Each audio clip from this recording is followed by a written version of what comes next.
I'm originally from Jerusalem. And today we're going to talk about chronic disease, which is something, unfortunately, everybody suffers from.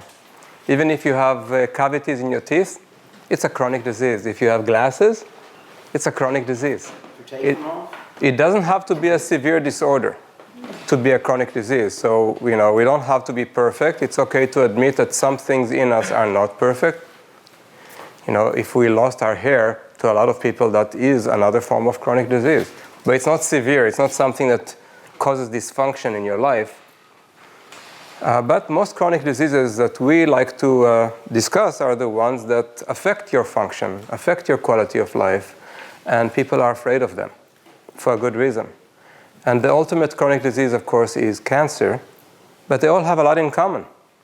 And in order to slow down the progress of these chronic disorders, we need to engage in lifestyle and activities and precautions that are across the board applicable to each and every one of the chronic diseases that you have ever heard about.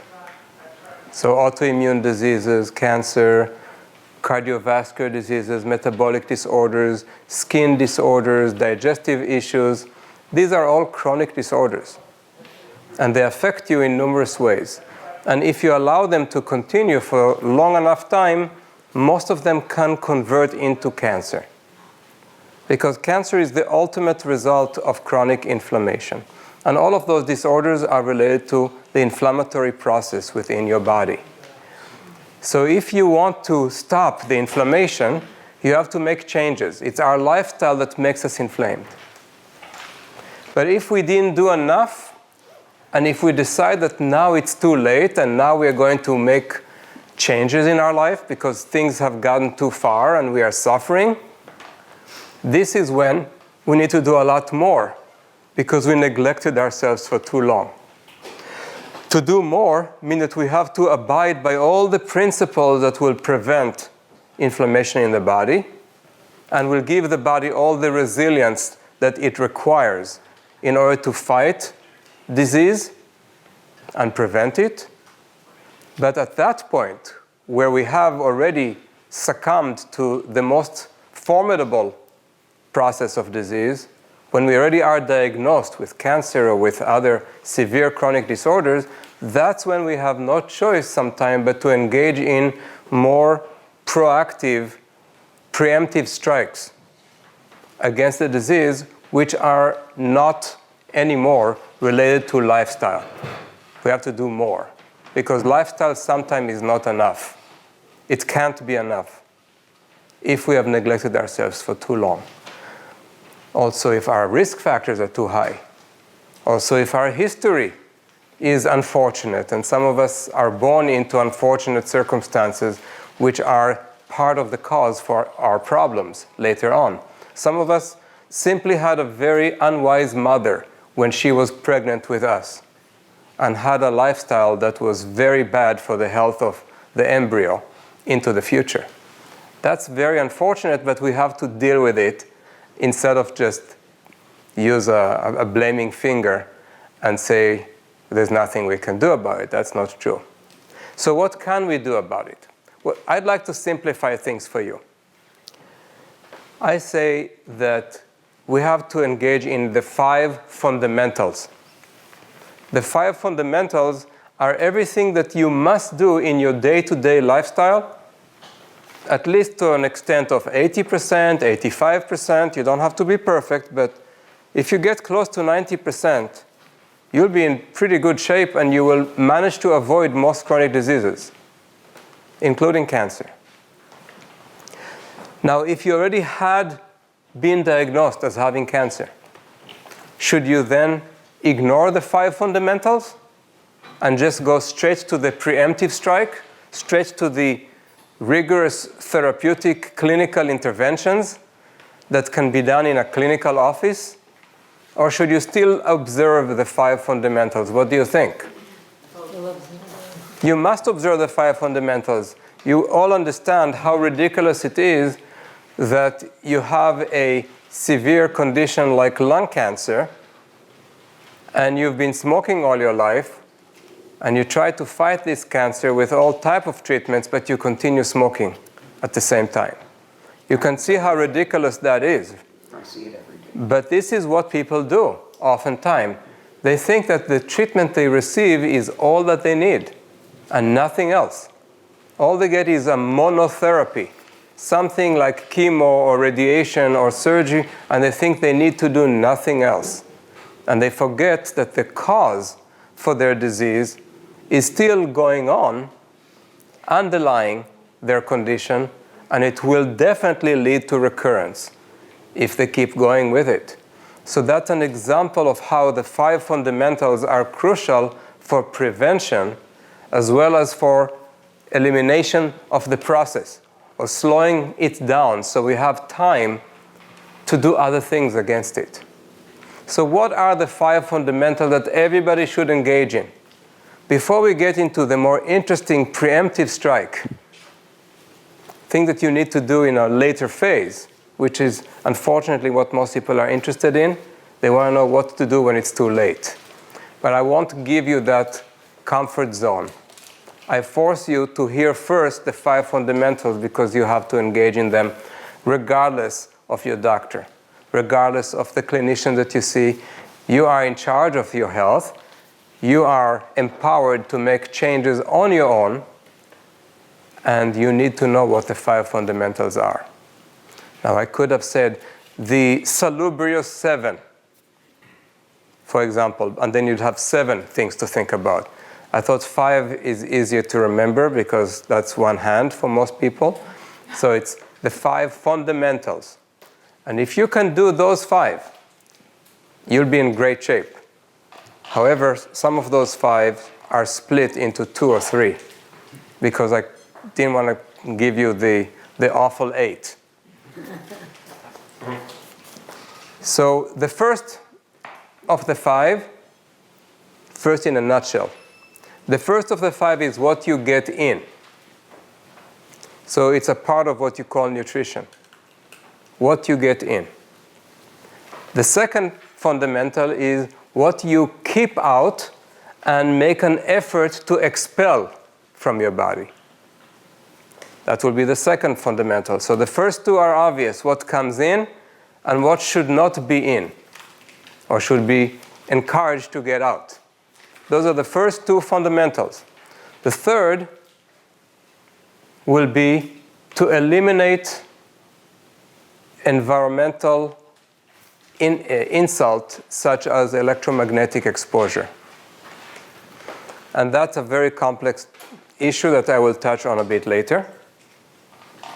The fourth is to eliminate inflammation from the body by diagnosing your individualized causes for inflammation. Each person has different causes, different process of inflammation. It's never the same. And the last one, the last fundamental, has to do with emotions. What emotions you allow and what you don't allow into your body. Now, there is another fundamental. So I'm already at 6. So so I'm going to decide right now that the electromagnetic will be what you keep out. Will be one other thing that you need to keep out of the body. So now we are back to 4 fundamentals. So we have room for the 5th. And that one will be movement. What our body is designed to do, locomotion. We have a neuromusculoskeletal system and it must move, but not just the musculoskeletal system. Our prostate has to move the fluid within it. Our teeth have to be moved through the process of mastication. As we compress our teeth together to the jaw, we express fluid from underneath the tooth, and it comes to the crevicular fluid that surrounds the tooth in the periodontal space. That's movement. When you expel material from your lungs, when you cough, when you sneeze, that's movement of fluid. So movement is crucial for prevention of severe chronic disease. So those are the 5 fundamentals, and now let's just get a little more in depth with each one of those 5. Are you ready? The first one is what you call nutrition, but I don't like to call it nutrition because people have been misled for many years to believe that nutrition is what you put into your mouth, and it's not the case. Do you think that your metabolism cares if a nutrient came in through your mouth or through your nose or through your skin? Your body doesn't care. And nutrition in that case is a much more comprehensive term. It's not just what you eat. And even with what you eat, we know that it's not truly nutrition because it's what you absorb. And even what you absorb is not truly nutrition because it's what you metabolize. See, you can absorb something that you have eaten, and it still will not give you the metabolic end results that you wish to have because of some problems that are blocking the pathways of metabolism of those nutrients that have been absorbed. So nutrition is a much more complex topic than just what you eat. And that's when people are often bewildered and confused. I've done everything I could. I've eaten perfectly. And people always come to me telling me how wonderfully disciplined they are with regards to what they ingest. It takes a long time to explain to people that this will not be their nutrition. Because until I do a more thorough workup, a complete history, some diagnostic tests, I will not know, and neither will they, if their nutrition is good. Because we don't know what they're metabolizing, we don't know what they're absorbing, and we are only talking about food. And the idea with food is that we want it to be continuously supplying us with the appropriate nutrients to engage and to enable metabolism. Any item, any substance from the environment, from the ether, from the body, or from outside of it, that enables metabolism or alters metabolism in a way that is necessary for us to adapt to our environment and to protect our body from insults from the outside or from the inside, from bacteria, from virus, from fungus, from immune challenges.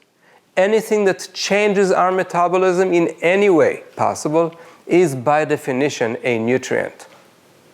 So it doesn't matter necessarily if it came to your body through your food. I'll give you several examples. So nutrition becomes a much more comprehensive discussion in that case than what you have on your table. And too many of us are obsessing over what's on our table. We focus only on the food we eat. And by doing that, we actually damage our opportunity to engage in meaningful nutrition, the kind of nutrition that really can prevent cancer and other chronic diseases. So, first of all, we need to get a lot of nutrients into the body. Some of them will come from our food, which are all the phytonutrients, all the vitamins, the mineral, the trace elements, various chemicals that come from plants, although we can get them from other foods too. But with some foods, we have to worry about what else comes with them. And that already is a part of the second fundamental. So we will wait with that. The first fundamental is only about what we want to get into the body.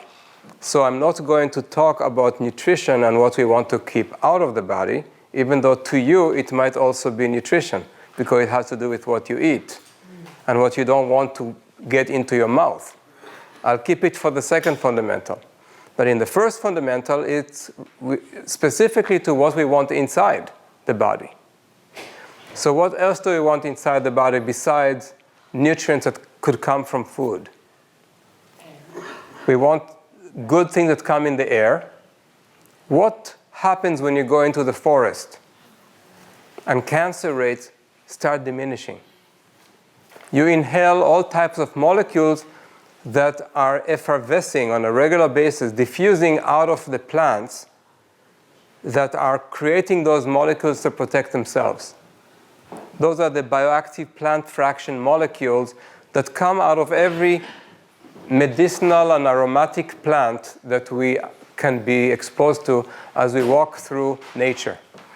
And especially if you walk in a pine forest, you will inhale alpha and beta pinene, which are very potent anti-cancer agents that are coming into your body by inhalation. Unfortunately, people don't live today in nature. They live in a concrete jungle, especially here in Manhattan, and your exposure to those molecules is nil, very close to zero. Even if you walk in Central Park, for the vast majority of the year, it will not provide you with enough of those molecules. And even in the summer, when it is all green and beautiful, verdant, even then, I'm pretty sure that the type of plants that grow in the temperate climate zone will not manufacture enough of those protective molecules for you to inhale. Remember, humans all came from the tropics, where all year long, the plants have to defend themselves. Here in the winter, the plants can go dormant and not worry too much about insects attacking them because the insects are also dormant in the winter. So the plants here are not manufacturing all of those molecules that you need to inhale and that you would inhale every second of your life in nature. As soon as you're born, you're inhaling those molecules and they protect you. So those are nutrients that you should be inhaling from the air, and most people don't do that. There are ways to substitute, to replace what you're not getting, but this is beyond the scope of today's lecture.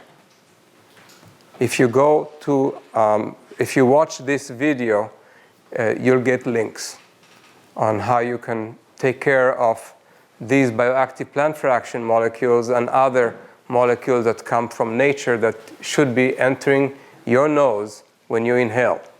And those protect you against cancer, against inflammation, against all the pathogenic microbes that can enter and colonize in your body. And they even support your liver detoxification process. So that's a very important part of the nutrient spectrum, in addition to what we get through our mouth. What about other nutrients that are more numerous than the ones entering your mouth and maybe even the ones entering your nose? Water? Well, water could have some nutrients in it, like trace elements, like some minerals. So that would be categorized together with food, because it's something you ingest. Although most water is not very nutritive.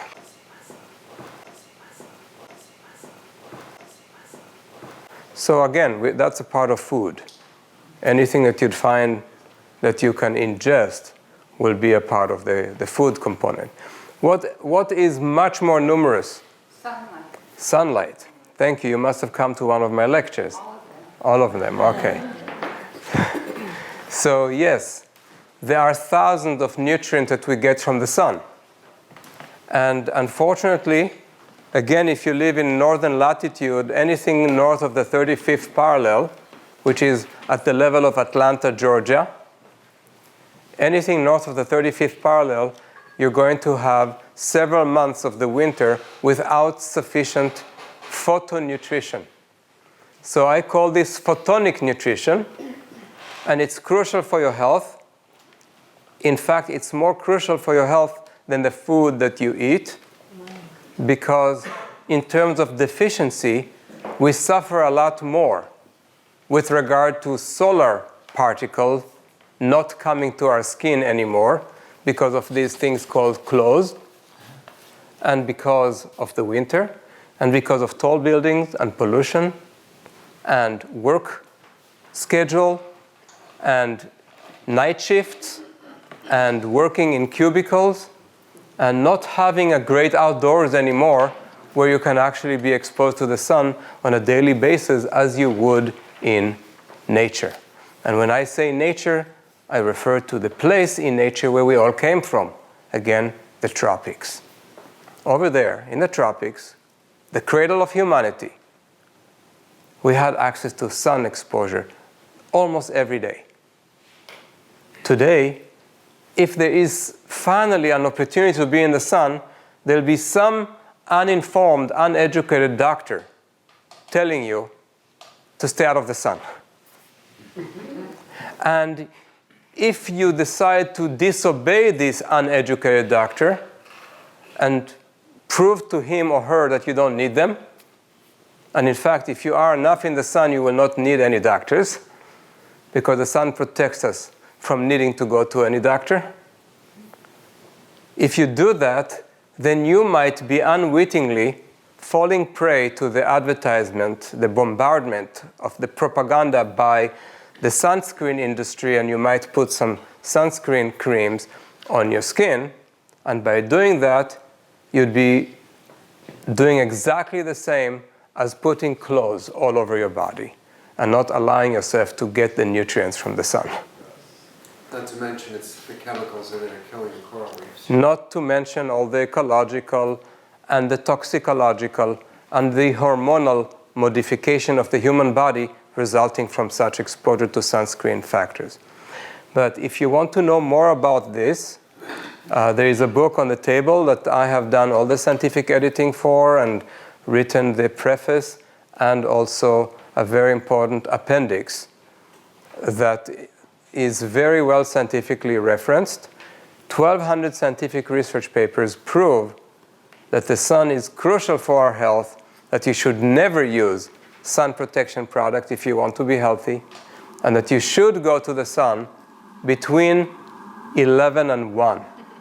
At the highest noon, when the sun is up, that's when you can get the most or the greatest benefit in the shortest amount of time. And since we don't have enough time in the sun, we really need to take care of this and take advantage of the high angle of the sun rays as they hit our skin in a way that will allow us to manufacture all those photo products. Those are products of metabolism in our skin, in our blood vessels, in our brain, in our retina, all of which are enabled because or thanks to those photons that hit our skin and our retina from the sun at numerous frequencies and wavelengths. And each frequency and each wavelength are responsible for different parts of our metabolism.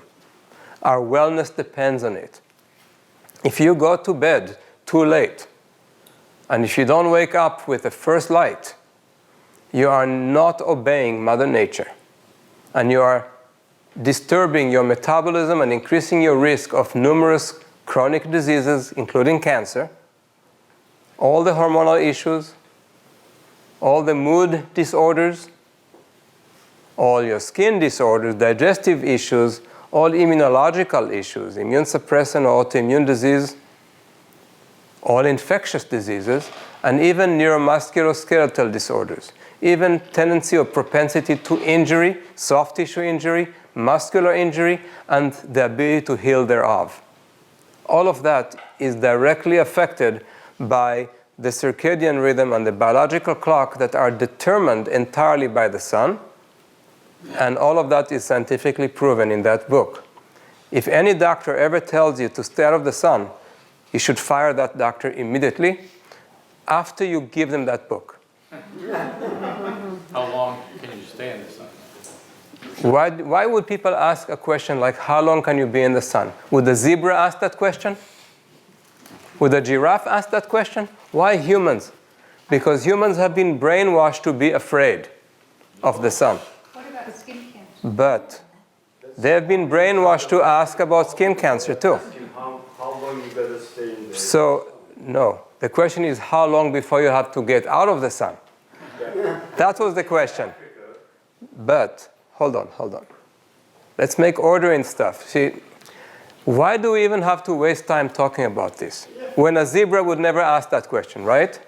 We only ask that because of the fear that has been induced into our mind to begin with. But we have something wonderful in the sun called UVB. UVB has two main functions. The first is to manufacture vitamin D. Vitamin D is only one out of thousands of photoproducts of the sun. One of thousands. So vitamin D cannot replace the sun. It's only giving us one out of thousands of photoproducts. The other aspects of UVB is that it triggers a sound that somebody wants to come up here.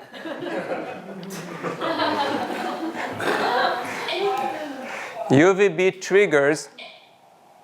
Can you walk? Well, I guess we have to go down there and carry somebody upstairs. You need an elevator? Well, we need a solution if we're going to have lectures here. If this is going to be the case, we can't do lectures here. No, just a few lay people. I don't think anyone else. Yeah, but it's already half an hour. Next time I talk to you, they have to. When you record something or do a video of something, you can't allow this. Okay. Next time people don't show up, we'll just shut the door. Alan, can you go get She can't walk up the stairs. Carry some. Be chivalrous, Alan. Do we get all the benefits when there is a glass window between? Yeah, all of that is in the book, by the way, but you get only UVA, but you don't get UVB through the glass. So you can't make vitamin D, and you also don't have the warning signs. UVB gives you this wonderful signal that it's time to get out of the sun when it feels too warm. That's why it's unnecessary to ask such a question. The only people who ask that question don't understand that nature takes care of everything. Because in nature, you would be in the sun until you'd feel like it's uncomfortable. When you start having that warmth, that feeling that it gets too hot on the skin, that's the UVB telling you, go get some shade. And you don't need to be told that. You'll do it by yourself, believe it or not, because you'll be uncomfortable. People don't like to suffer discomfort in nature. So all of those questions are basically a result of brainwashing, and we unfortunately have to spend time unbrainwashing instead of talking about what we need to know, because nature will tell you what to do. As long as you avoid subterfuge. What is subterfuge? Sunscreen. You cover your skin with sunscreens, and now UVB cannot do its job. And you stay in the sun a lot longer than you should, and you are exposed to parts of the solar spectrum that prematurely age your skin and damage it. But this would never happen if you listen to your skin. And for that, you have to expose it. Skin cancer is not an issue. Read the book. There's a whole chapter on skin cancer. There's only one important skin cancer. That's melanoma. And melanoma is protected thanks to the sun. The sun does not create melanoma. The sun protects us from melanoma according to science. And even if you are not scientist, as soon as I tell you that melanoma almost never happens on the face, because the face is always in the sun, that immediately should tell you that doctors have been lying to you. Because according to their logic, when they tell you to stay out of the sun because of melanoma, you should have melanomas on the face, shouldn't you? Because the face is in the sun more than any other part of your body. So that alone should be enough for even the most uneducated layperson to understand the big lie perpetrated by the sun protection industry. So what does cause melanoma? That's in the book. I mean, we don't want to get into all the details, but the number one cause, I'll just mention that. The number one cause of melanoma is lack of sun. You see how the flip coin of it is? The other side of the question? If you're not in the sun, melanoma increases. And this has been proven in the fact that as soon as our society became more indoor society, we used to be farming and outdoors kind of people. As soon as we moved indoors, which started somewhere in the 30s, in the 75 to 80 years that elapsed between our change of our habits and activities from outdoors to indoors until a few years ago, the increase in melanoma was 3,000%. So the lack of sun is the main issue, and that's because other parts of the solar spectrum, if you are exposed to the sun until the sun tells you to go seek some shade, you actually protect your DNA.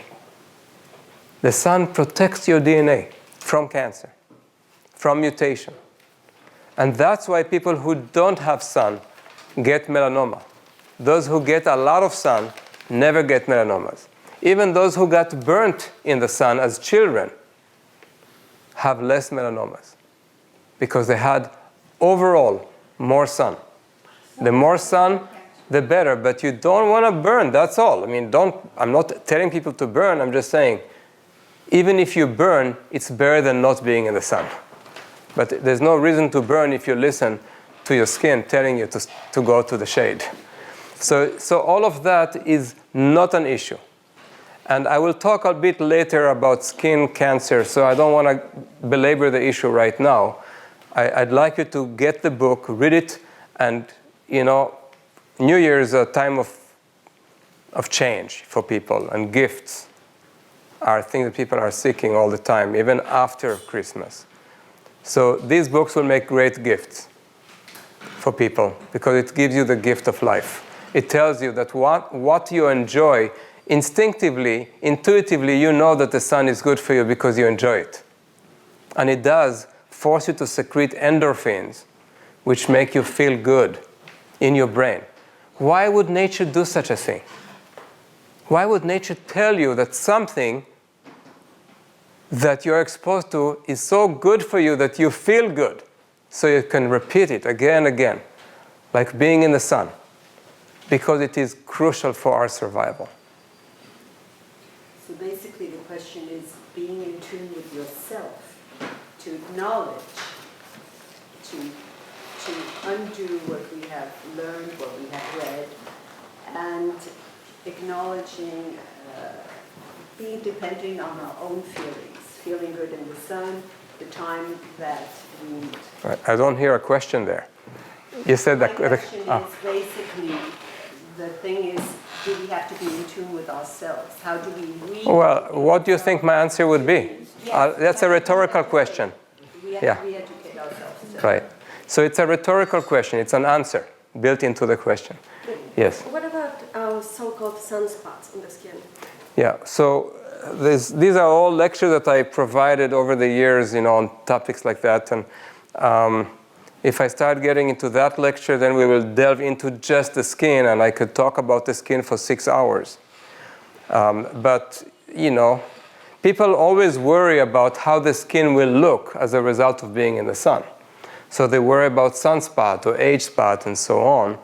Again, not realizing that the sun would never cause any problem if you listen to it and you are not overdoing it, A, and B, if you have enough of the nutrients that will also protect your skin.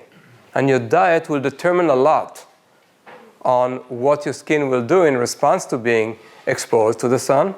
People who are eating a lot more foods containing various types of antioxidants and phytonutrients that are protective have a skin that will not be damaged. And those who are exposed to the molecules from the air are also more protected. And especially important is the second fundamental. What are we going to avoid? That is damaging our skin a lot more than the sun, but we still blame the sun because we don't want to blame our choices, our dietary choices. Either way, nothing can change the proven fact that the sun gives us, for the first 20 to 25 minutes of exposure, some protection to our DNA. And that protection is the most important thing that we should get in the first 15 to 25 minutes of sun exposure. Unfortunately, most people don't even get that much every day, and especially not if they live in northern latitude and in climate and cities such as this, where the tall buildings and the pollution are not allowing any sun to hit your skin, regardless of your effort. And that's why we are susceptible, and we need to figure out ways to avoid this condition. And there are suggestions in the book that tell you how to take care of yourself and how to prevent yourself from being totally deficient in photonic nutrition, the nutrients that come from the photons that hit your skin. Okay? Is it true you get more sunlight if you're naked, genital? Of course, the bigger the surface area. Of course, if you are exposed to the sun, if you finally got a moment in the sun, so rare that it is, and it can, in this climate, it can only happen during the summer and spring and a little bit into early fall. That's it. So even in that time, people are missing the opportunity to be in the sun. But if you finally get the opportunity, go on the roof and go naked. Unfortunately, in this place, there's always a taller building where people can see you on your own roof. So you may have to put some enclosure around yourself so that you can go in the sun, go naked. And by the way, some of the photonutrients of the sun will directly stimulate hormones in your body that you want to have more of. What's the hormone that men are most worried about? Testosterone. And they should worry about it because nowadays men have a lot less testosterone than they ever had. They have become feminized, and today, as I see a lot of people's skin during my skin clinics, I see a lot of man boobs. It's very common. It became so common that men don't even think twice about it because all they see around them is other men with boobs. But in nature, there was never any such thing. Nowadays, it's so common that some men have less testosterone and more estrogen than their wives. And no wonder there's a huge problem with fertility and with libido. Libido is the first thing to go when your body is slowly spiraling into chronic disease and illness. And if you go in the sun, especially if you expose your reproductive organs to the sun, mostly for men, but for women too, but for men because men have stuff outside more than women. So they have more skin surface that can be exposed to the sun. Yes, you can stretch those wrinkles and get more exposure, because you don't want to have tanning lines on your testicles. That's the worst thing you can, display to, potential mate is tanning line on your testicle. So when you expose your testicle to the sun, you get a lot of testosterone being manufactured. I'm talking increase in 200 or 300% with your testosterone level. And I have patients who come to stay on my estate in Florida, and we built a tanning deck with an enclosure all around it to give people complete privacy. And there are all those important gadgets, from laser treatments to bioptron to infrared to near infrared, far infrared. We have all those therapeutics in there. But I tell the patients who arrive, there's one treatment here that is more important than all of the others combined. And for that, you have to open that door and go outside naked and be in the sun between 11 a.m. and 1 p.m. during the high noon. And they go and they do that every day. They get some sun. That's what southern Florida is for. And they tell me how they can't believe, they're in their 60s, and they say, even though there's plenty of sun in Las Vegas where I live, it's too cold and I don't get much sun over there, and I never get erections. But now I'm here in Florida, and I'm getting sun every day, and I get an erection that is 3 or 4 times a day. And it's not because of your wife. No, I just added that, you know. It's because of the sun. It's because of the sun. It does that automatically for you when your testosterone level goes up. You know, it compensates. Suddenly your body comes back to life.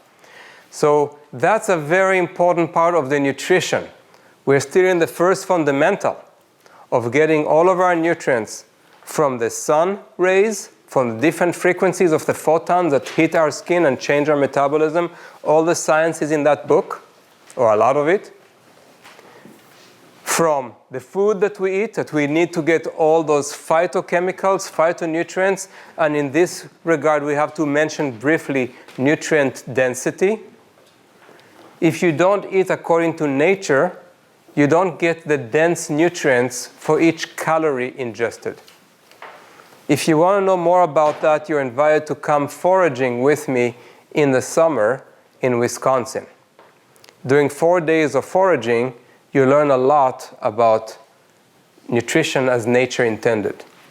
All aspects of it. We get into much greater depths because we are in nature and we can actually observe all of her glory and learn from her directly instead of just having somebody tell you what nature tells us to do.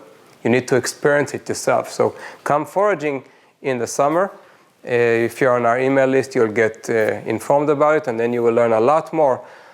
One thing you learn in nature is that nutrient density increases 10-fold to 100-fold. Meaning for every calorie you ingest, you get a huge packet of nutrients that you would not normally get with the food you obtain from the supermarket, even if it is fresh produce. In nature, we wouldn't have a supermarket.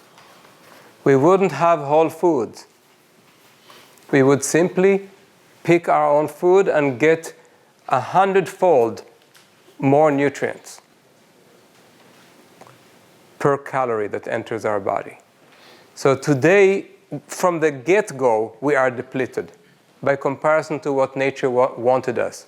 And even if we are eating just kale and chard and arugula that we buy in the fresh produce section, of course organic, and we eat a lot of it every day, we are not going to be as good as we could have been, as well as we could have been in nature, but it will be pretty close. At least we would come significantly closer to the optimal amount of nutrients that we get per calorie. But most of us don't do that enough. We don't eat enough fresh greens, that's for sure. And we don't eat enough of the complete spectrum of colors of the foods that provide us with all those nutrients that are missing per calorie that has been ingested. So that's the concept of nutrient density that is crucial as a part of the nutrition that should be getting into our body as a part of the first fundamental. But now let's get to the second fundamental. The second fundamental was what we want to keep out. And again, we don't have the time to get into each one of those phytonutrients, all the polyphenols, the proanthocyanidins, and so on, that are present in purple and black and green and red and yellow and orange types of foods and pigments. Each one of those has been proven scientifically to be thwarting different types of cancer and different types of chronic diseases, cardiovascular, metabolic disorders, and so on. All of that is very scientifically, very rigorously proven. So we don't need to belabor that right now. Suffice it to say, you need to be aware of it if you want to gradually make your body resilient against chronic diseases in the future. The second item is what we keep out and what we want to allow out or help out of the body. So all of the things that we don't want in our body are pollutants, toxins, right? Things that enter when we inhale polluted air. So we need to consider having a very high quality air purifier in our bedroom. So at least during the night, even if you're not perfect during the day, at least during the night you would be able to eliminate some of those toxins from the environment, so the body has a little bit of a reprieve, some time to let things out. to eliminate. It also means that we have to breathe correctly using the diaphragm, because that helps our lymphatics move forward and eliminate some of the toxins that are secreted through metabolic processes in the cells into the interstitial fluid between the cells, which is then going through the lymphatics all the way to the circulation before the toxins can end up in the liver for processing, before it can help them finally become water soluble so that they can be excreted through the urine or through the bile ducts. That's a long process for detoxification. And if you want to eliminate toxins, you need to understand each and every one of those steps of the detoxification pathway and support them. A lot of people try to eliminate toxins by fasting or by doing things that are similar to fast. And by doing that, they actually aggravate their condition. They get more poisoned in more critical organs because they eliminate the fatty tissue as they go through severe weight loss when they fast or semi-fast, and they don't get enough calories in, so they burn a lot more of their body tissues, especially the fat, but not only. And all the toxins that are stored in that fat are being released with the fat into the circulation. And now the liver has to handle those toxins in much bigger amounts than it normally would, because you're releasing all that fat very quickly. When the liver gets all those toxins, it needs to process them, and for that it needs very significant amounts of nutrients that cannot be obtained if you're fasting. All types of amino acids, all types of sulfurous compounds, all types of methyl groups, and other compounds that can only be obtained from a full diet. Unfortunately, too many people think that they need to fast or go on a master cleanse or other types of cleanses that are in vogue. And by doing that, they can only maintain their activity because they have sugar. But sugar is not going to help you detoxify very much. You need all those other nutrients. So that's crucial for the detoxification process. And again, I have entire lectures dedicated to that topic. I'm just touching on it here so that you are aware that to be healthy and to detoxify, you cannot stop eating. It's okay to do intermittent fasting. It's okay to skip a meal here and there, no problem. But every day, you should have some nutrients coming in from wholesome foods, complete foods. You cannot just say, I'm taking only sugar or only maple syrup or only other types of sweetener, like some people do with those cleanses that they undergo, and they end up poisoning their brain because those toxins cannot make it through the liver. Instead, they end up staying in the circulation, and they easily cross the blood-brain barrier, and sooner or later you end up with senile dementia and other problems associated with cognitive decline. So can you talk about the shift from hunter-gatherer diet to sedentary agriculture diet and how that's I'll try and get to that too. impacting our health, and whether shifting to a paleo or ketogenic diet? Okay, I'll try to get to it, but you are pushing me away to another topic altogether, and I won't even finish the... Talking about nutrition. Yeah, but this is not nutrition. This is only a small component of it. We have a lot of ideas of what nutrition should be like in terms of what we ingest. We have ideas based on what we have educated ourselves through the internet or through books, and those ideas change every decade because a new book comes out. That's why I prefer not to talk about man-made ideas.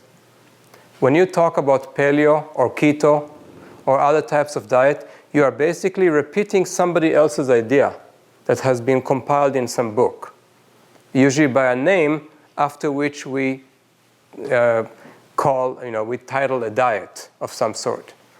I'd like to go back before that. Even when you say hunter-gatherer, it's a loaded term because you need to analyze what that really means. What is real hunting-gathering in reality? And for that, you have to really have a long discussion.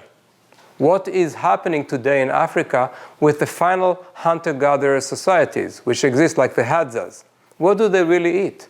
You'll be very shocked that people who try to eat paleo don't at all follow that diet. But they think they do. They believe that they do, but they don't. And you'll be shocked with what people who do the keto diet, how they think it resembles nature. And then you check nature out and you'll see that it's totally irrelevant to nature. So we have to shed away many of our ideas first. And then we need to go to nature and learn from nature. Would you agree that nature is our ultimate teacher? Of course. Thank you. So if we need to learn from nature, then we don't need to use any of those terms anymore.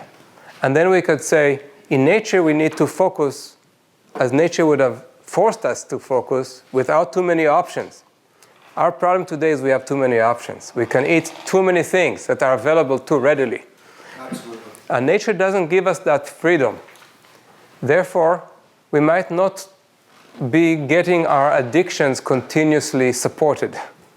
We may have no choice but to shed away our addictions if we are in nature for long enough time to develop new habits, and then it becomes less and less important for us to define ourselves as dieters of this type or another. We shouldn't determine ourselves by name, by title, by groupings, by belongings. We shouldn't say, I belong to this group, because that's how people end up fighting each other. We should see what is our commonality. And the commonality that we all came from nature.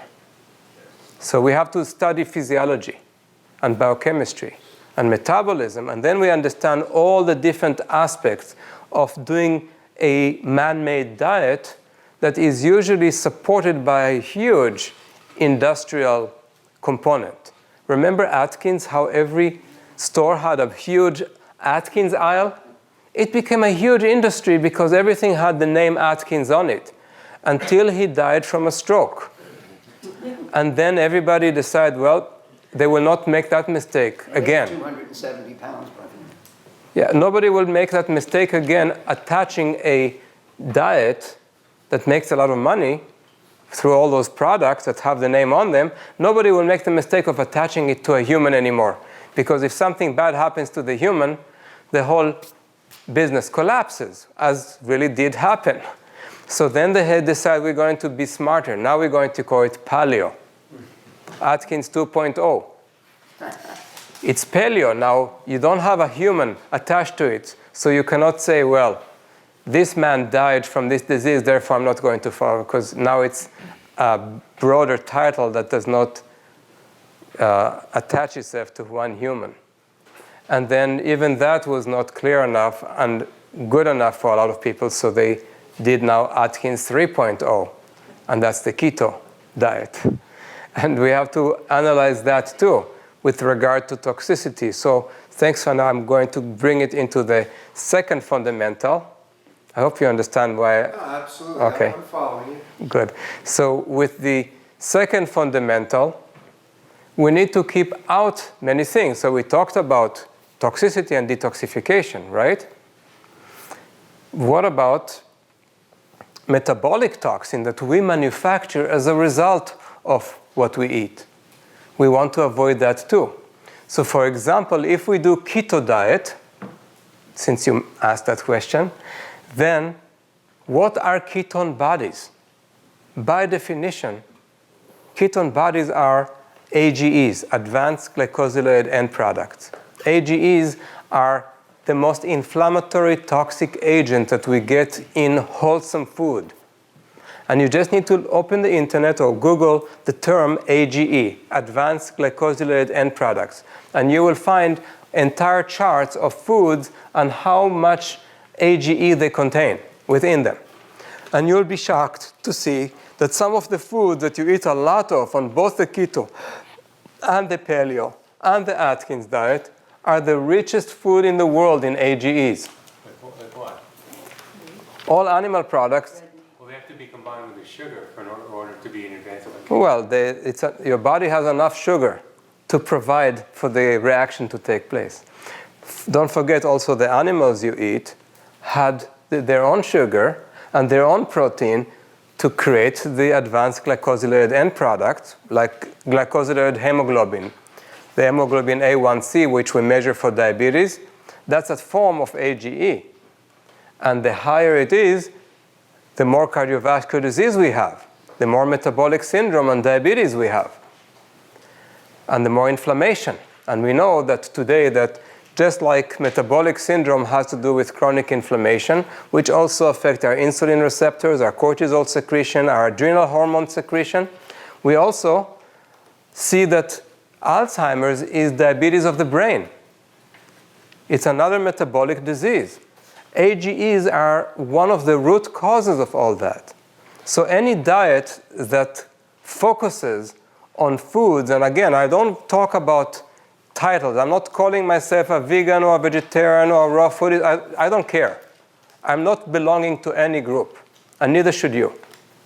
You should never identify yourself with one group. That's the beginning of a war between groups. Stop this. You are not a diet. You're a person with a lot of facets to you, with a very interesting history. Okay? The important thing is to know the principles. And if you understand the principles and learn them in nature, you will never go wrong again, because there will not be any human that trickles idea into your mind that ultimately benefit that human inadvertently or intentionally, whichever may be the case. It's very, very important to not be attached to a title in terms of the diet that you are engaging in. That would be a mistake, because diets were created by humans, not by nature. So you have to be careful. AGEs should be eliminated. Or if you get AGEs, they should be minuscule, because some of the foods that we eat, especially some fruits and some vegetables, can protect us from excess AGEs. So that's where the first fundamental and the second fundamental act together, hand in hand. You have the good things coming in, they can protect you from some of the bad things that should come in only in small amounts. But how difficult would it be if you eat foods that are very low in density of nutrients on one hand, but also extremely high in AGEs at the same time? You're losing the battle. And you end up more and more in a trajectory towards cancer and other chronic diseases. AGE is one. Nitrogen, excess of nitrogen is another. If you eat foods rich with nitrogen, you end up with too much nitric acid, too much. In the tissues, it's major damage. The tissues always want to secrete nitric oxide into the blood. Why? Because the blood vessels need that to dilate. And it helps any toxins get flushed out. Foods that are excessively rich in nitrogen have nitrosamines, heterocyclic amines, and other toxic precancerous or carcinogenic agents. So just like you wouldn't smoke when you already have lung cancer, you should not be eating high amount of nitrogen-rich foods while you are trying to fight cancer. What food has nitrogen? What's your nitrogen rich? Dense protein. Dense protein foods contain a lot of nitrogen, because nitrogen basically comes with amino acids. Every amino acid contains at least one nitrogen atom. Some have two, or even more, depending on the amino acid. The body has to get rid of those nitrogen atoms. And that's why we urinate a lot of nitrogen. And that's why we build up nitrogen stores and people get all type of disorders from excess nitrogen. But also nucleic acids. If you eat too many nucleic acids, you are forcing your body towards cancer. RNA, DNA, when we metabolize them, we end up with uric acid that's too high. Elevated uric acid is a terrible way to die. And it is something that we see. I've seen people who died from uric acid overload. They wouldn't get that much uric acid unless they ate a lot of cells containing RNA and DNA. That accumulates. So you see, what we choose on a daily basis without titling our diet, if you want to eat some dense protein once every 2 weeks, perhaps you would be similar in some way to some primordial tribe, a hunter-gatherer that gets lucky if he manages to catch a rabbit once a month. That's about it. That's with technology, with a bow and arrow, with a spear, and with traps. But what would happen before technology? It's pretty rare that you can capture something unless it's something very slow, like a turtle or a frog. Then you can eat them pretty easily. And that's fine. Or you can easily capture a mollusk or a lobster and crack them open and eat them fresh and raw like you do with seashells or clams, In nature you would perhaps eat those things once in a while. So I'm not, again, telling you to be exactly this or that, but think of what you are eating today, and you'll see that it is not what you would have had in nature. There are no cows in nature. There are no chicken in nature. There are no turkeys that can't fly in nature. So what are you eating? You're eating frankenfood. You're not eating real food. If you eat paleo, you should never eat those things. But that's all that they eat in the paleo diet. They eat food that never existed in the Paleolithic period. By the way, I can go much in greater depth about the Paleolithic period. I have a 3-hour lecture dedicated to paleoanthropology and human nutrition. And it covers exactly how humans have evolved into today's physiological state. And then you'll understand a lot more about what we are supposed to be eating. But I'm not at all telling people to be 100% this or this or that. Because in nature, we would be eating whatever we could be gathering. Which means that we would be gathervores. We wouldn't be herbivores or frugivores or carnivores. We would be gathervores. And gathervores basically don't tell themselves, this is my diet. They simply eat what is available for them to get nutrients out of. They have no other choice. It's survival. And it just so happened that thanks to this survival, they avoid all the chronic disease of today, including cancer. All of that comes because we have too many options on our plate, in our fridge, in the street. Somebody else is doing all the hard work and we just need to buy, stuff our fridge and our home and then stuff our body. And the more calories we get, the more hooked we get. The more protein, the more hooked because of the endorphins. Protein is so rare in nature that when we eat it, it gives us great pleasure. But it's very rare. We want it, but we can't find it. Until once a month we get lucky, but during the rest of the time, we can't find it. So we don't get that pleasure. And we get to live longer and healthier. And we don't get to have chronic diseases.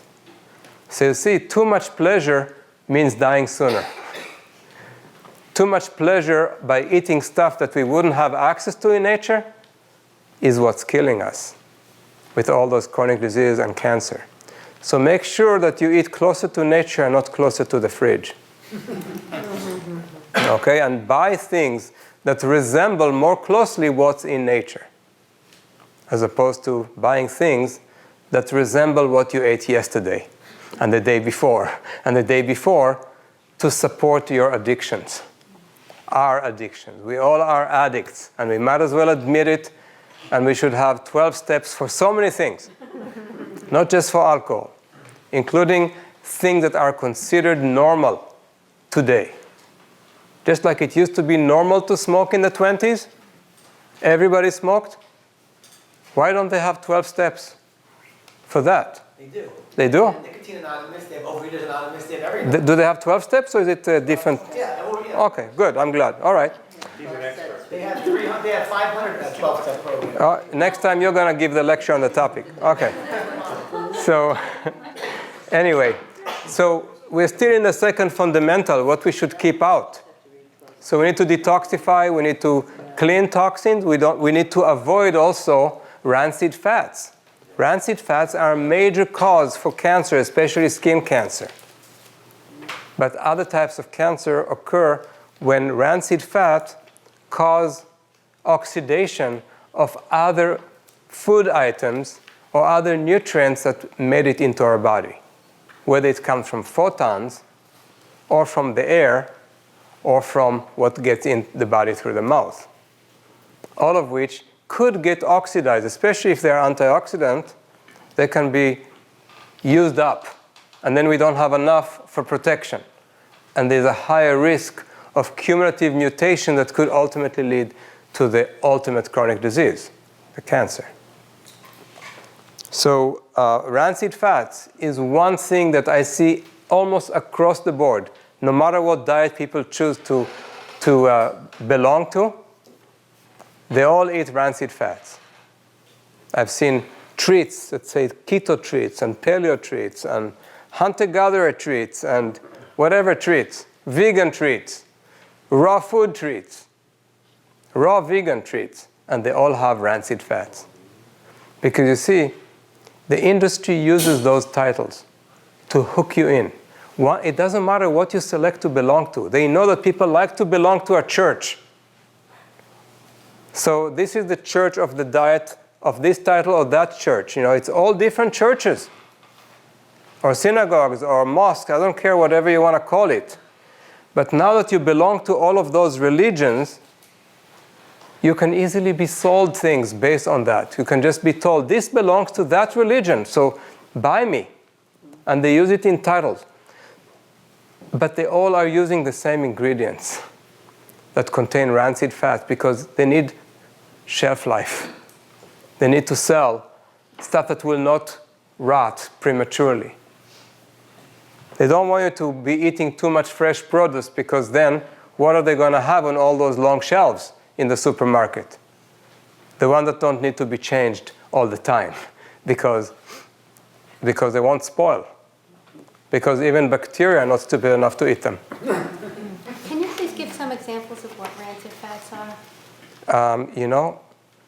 I can't give you examples of what they aren't because they're everywhere. Rancid fats are everywhere. Every time you eat a nut, a seed that contains fat, or soybean, or peanuts, vegetable oils, or vegetable oil, anything that is unstable that has at least 2 double bonds.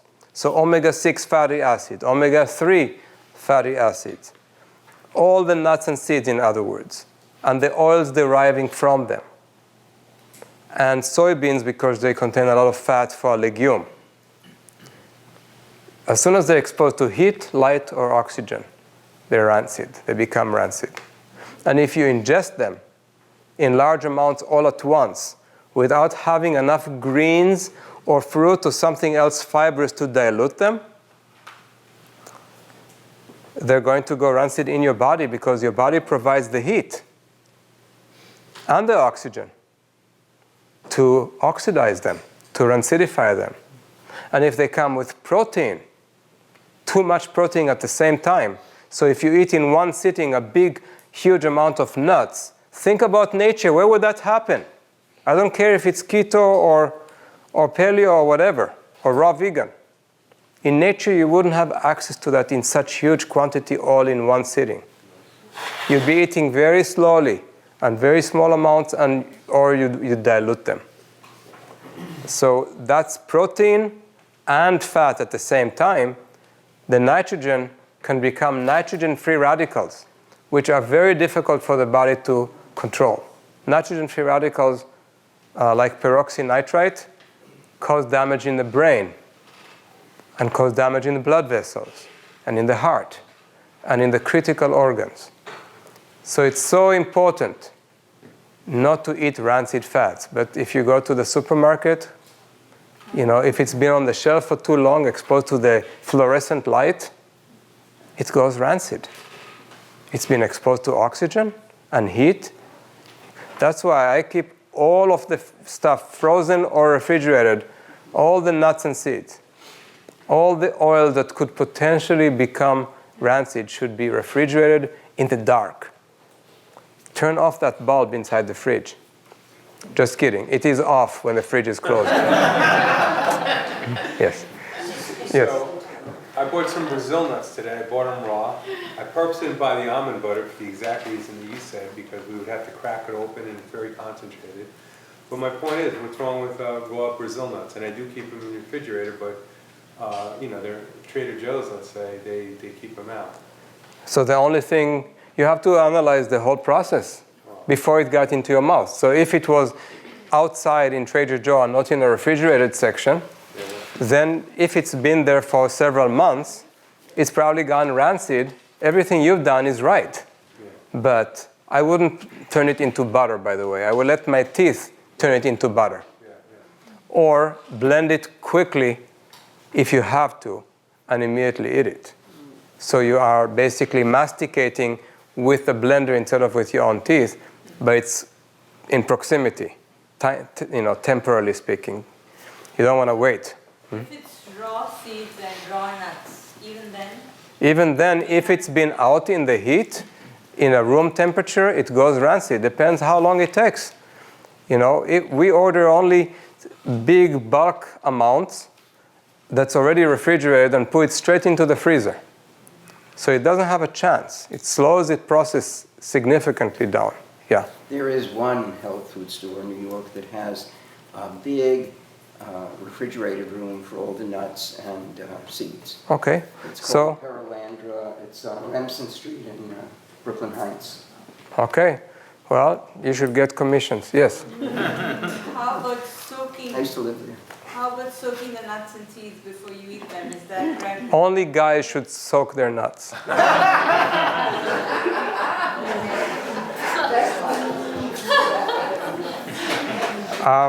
Exposed to the sun. Yeah. Yeah. First you soak them, then you expose them to the sun, dehydrate them, Sprout your nuts. Yeah. The thing is, even if, first of all, I'm not in favor of unnecessary fussing. Again, in nature, we wouldn't be fussing too much over our food. We would collect it and eat it right away. But today, people have damaged their digestive system in numerous ways, and it's difficult for some people to digest them. So it's true that soaking them could make it a little easier for those people to digest. It's not for everyone. It shouldn't be a rule. Again, once you create a rule, it becomes a religion, a part of a religion. One of the rituals of that religion will be soaking nuts. I think it sprouts them, so I thought it brings living enzymes. Yeah. If you soak them only overnight, you're not really sprouting them yet. You're just getting them fluffy, swollen. And they have a higher water content. They're not as dense anymore, and you can eat them more readily. But the water inside them brings oxygen inside too. They can go rancid faster. So you have to soak them in the fridge. You cannot soak them outside of the fridge, only inside the fridge. So that they stay cold during that soaking if you're going to do it. I personally never soak because my digestive system works fine and I don't feel I need to fuss. I just eat them as they are. But if you feel like you have to soak them in the fridge and eat them right away. Because once they've been soaked, they are predisposed to rancidification. Anyway, that's another thing that you should keep out of the body. And of course, I don't have to tell you to keep out of the body all the artificial flavors, all the artificial sweeteners, all the chemicals that they put, to emulsify food and to change the texture, and all the things that they add for coloring. I mean, those are obvious. You don't need to even be thinking about how far these are removed from nature. So keep them out. And those are, people don't read ingredients enough, unfortunately. They think that it came from a natural food store, it's okay. but unfortunately it's not. Natural food stores also need to watch their bottom line, and they don't care. I've seen the transition in natural food co-ops and in Whole Foods and in other places that used to only make food with olive oil, and now they have canola oil everywhere because it's cheaper. And they will tell you straight to your face it's about the price point. They don't care anymore. And since people have seen the word canola on every natural food, they don't think of it anymore as frankenfood, which it really is. And it causes Alzheimer's disease. So keep all those oils out of your body. Oils that are not natural should keep out of your body. So that's kind of in a nutshell what you should keep out. And we did mention detoxification. But another thing we need to keep out to complete the second fundamental is electromagnetic exposure. Unfortunately, if we're talking about chronic disease and cancer, this becomes a major one, a major issue. Almost every child today that develops leukemia or lymphoma, which are very common relative to what they used to be in children, are exposed to excessive amounts of low-frequency radio waves, ground currents, meaning currents that are running in the floor and in the walls around the pipes in your houses because of how the electric system is conveyed to us and from us in today's modern society. That's a very lengthy discussion that I cover in a different lecture, but I just want you to see. Could you give me that white thing with the cord? Thank you. I just want you to see that there are scientific ways to measure the different types of exposure that are measurable. Some are not measurable. Now, a lot of people oversimplify the topic of electromagnetic exposure. And it's a very complex topic, so don't believe the oversimplification. There are at least 8 types of exposure. 8, minimum. I can think of 10, but 8 are basic. And most people are exposed to all 8. You cannot just say, I used an EMF meter and found that I'm exposed to electromagnetic fields. I measured by Gauss. Gauss only measures magnetic fields. That's only one of 8. So just by mitigating your Gauss readings, you're not really helping yourself that much. And because magnetic fields observe the inverse square law, which means that as you form distance from the source of magnetic radiation, magnetic field, the power of that field attenuates or weakens by the square of the distance that you have taken from it. So very rapidly, the power of the magnetic field diminishes and stops harming you, even within 3 feet. It's not so bad as it would be when you are 1 foot away. The problem with children is often they're on the floor and they're exposed to the ground currents and they literally are next to the current. So the magnetic field emitted by this current is very strong where they sit. And the electric field too, which is another of the 8. But one thing that does not matter how close you are is the low-frequency radio waves and the microwaves. Those go through the ether, and they don't care how far you are.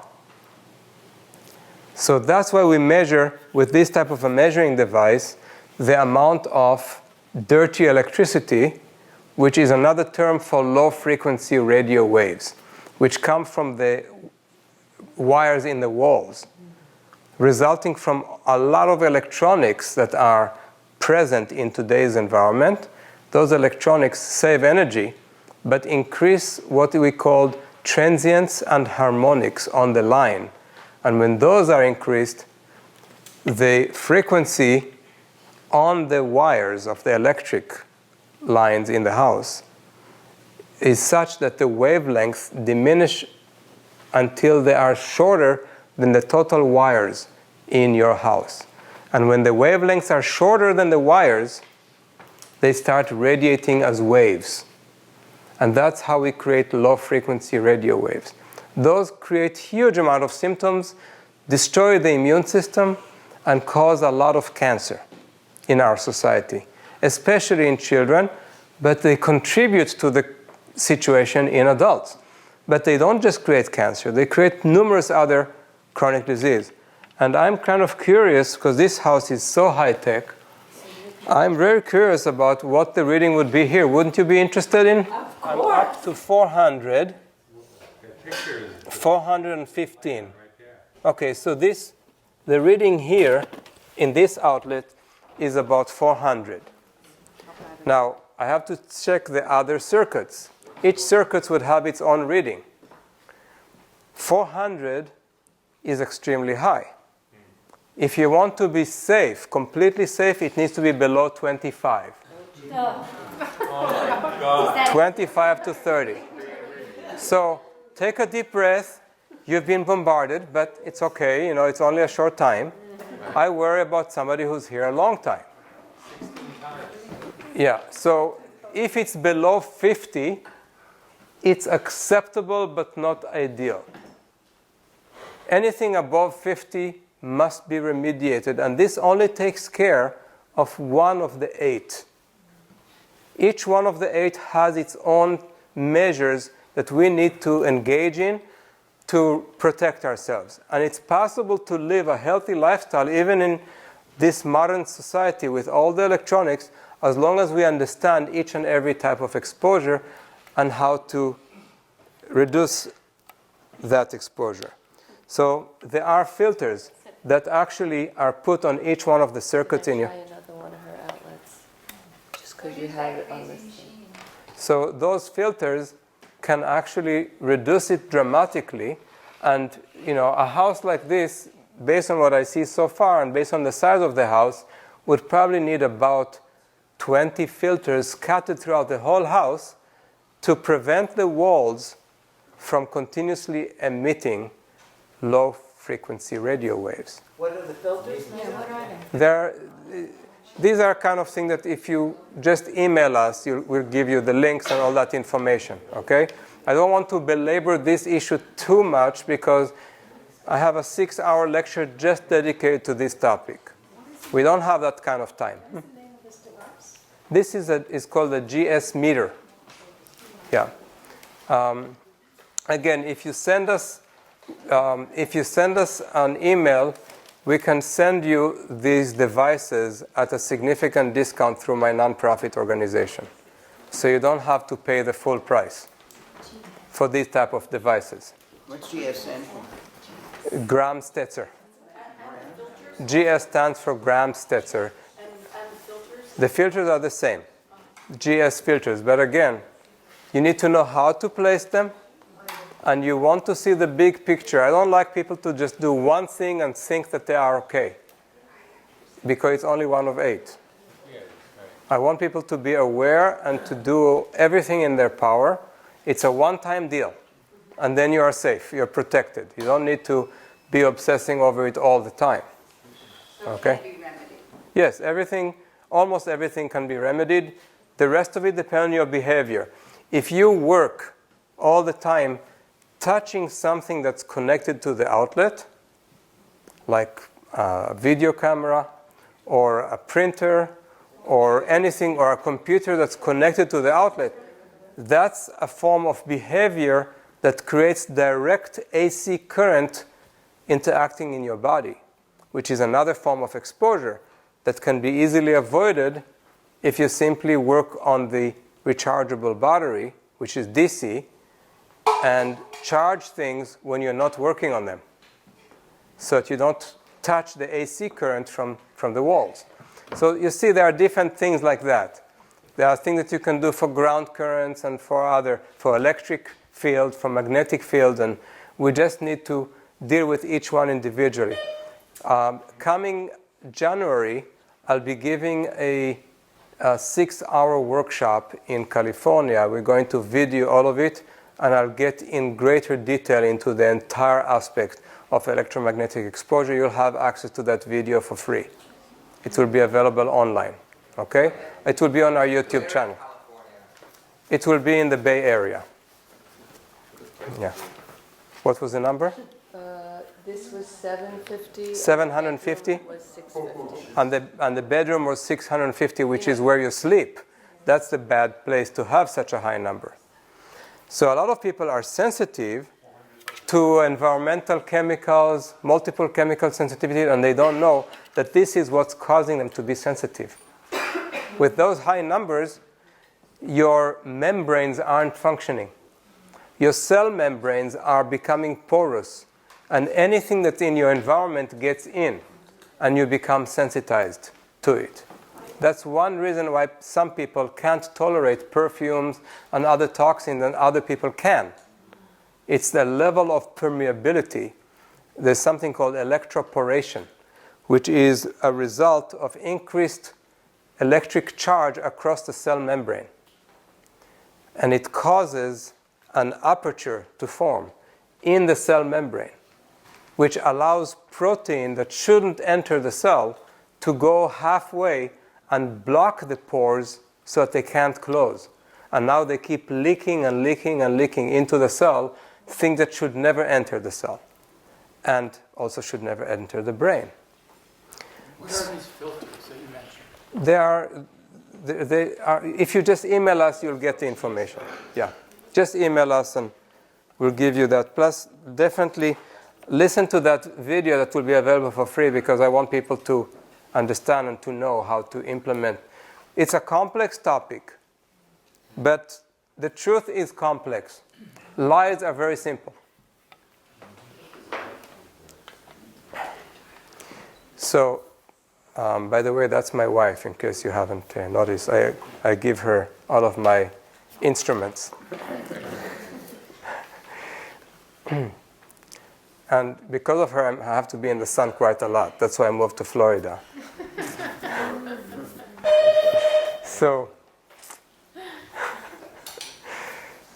anyway, so we have to keep out of our body these electromagnetic exposure forms if we want to be healthy and reduce the risk for cancer and other chronic degenerative diseases. Fundamental number 3 is movement. And I mentioned earlier, I'll just very briefly get into it. We need to walk all the time as we would in nature. We need to keep our lymphatics pumped.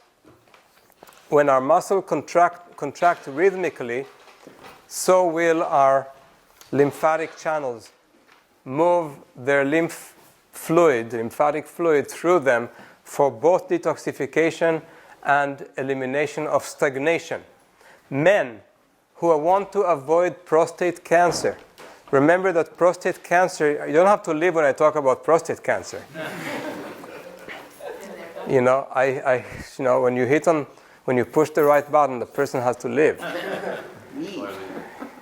Yes. I wasn't talking about your prostate. So, men, if you want to avoid prostate cancer, and you're missing the most important part, the preemptive strike, it's coming soon. The preemptive strike is the one thing that you don't know yet. So you have to watch the video probably after you take care of the prostate. First, see, the prostate can get stagnating. And it will stagnate if you don't ejaculate. So men, take matters to your own hands if you don't have a partner.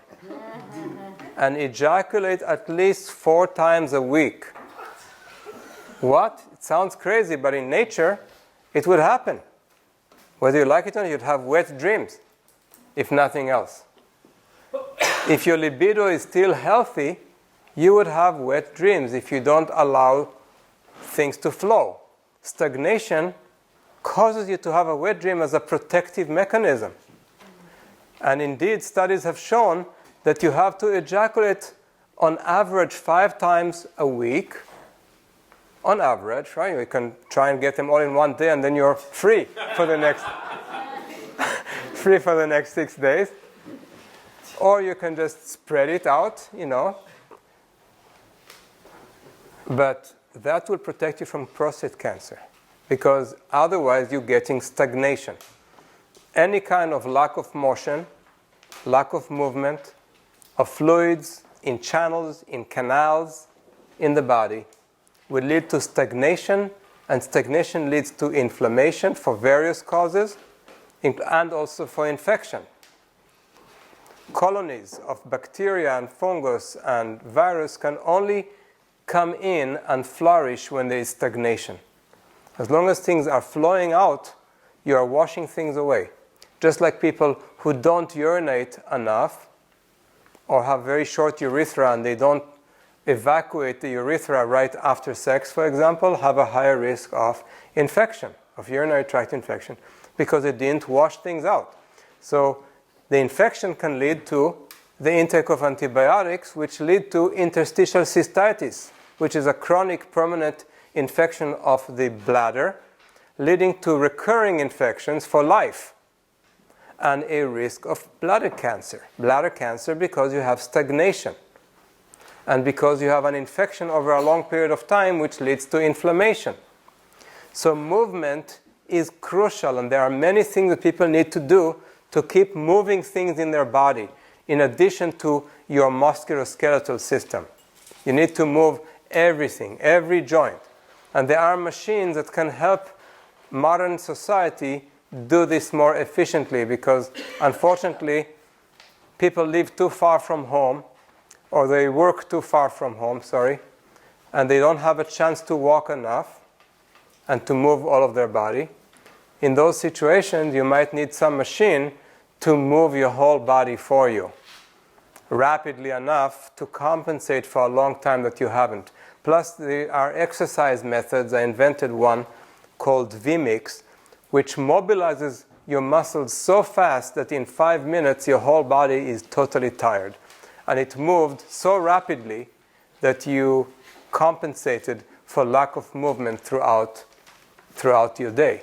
Can we all do it right now? Maybe at the end if we have time. Maybe at the end, okay? Unfortunately, it's a broad topic. So, What's the name of the machine? Again, email us and we'll send you a link, okay? Give your email to Joy and he'll email everybody. The next fundamental, Joy is the guy with the light green shirt. The guy with lots and lots of hair. Under his eyeglasses, yes. So the fourth fundamental is, what was the fourth fundamental? I'll just get rid of the quick one, emotions. Well, we already talked about movements. That was the third. Emotions.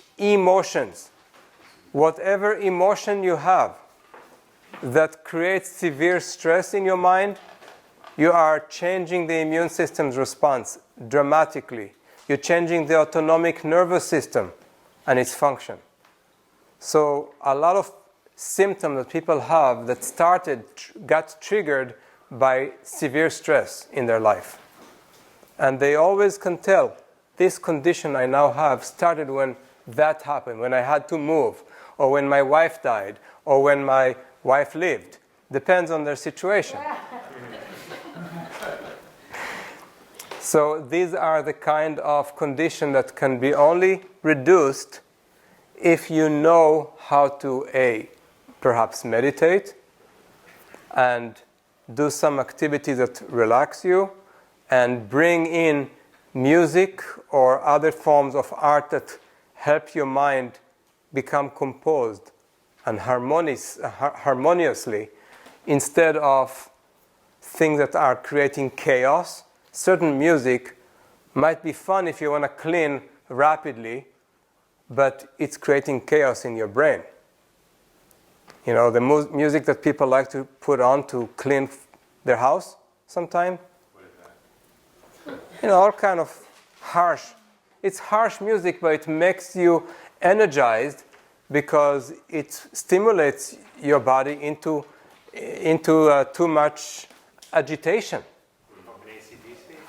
Yeah.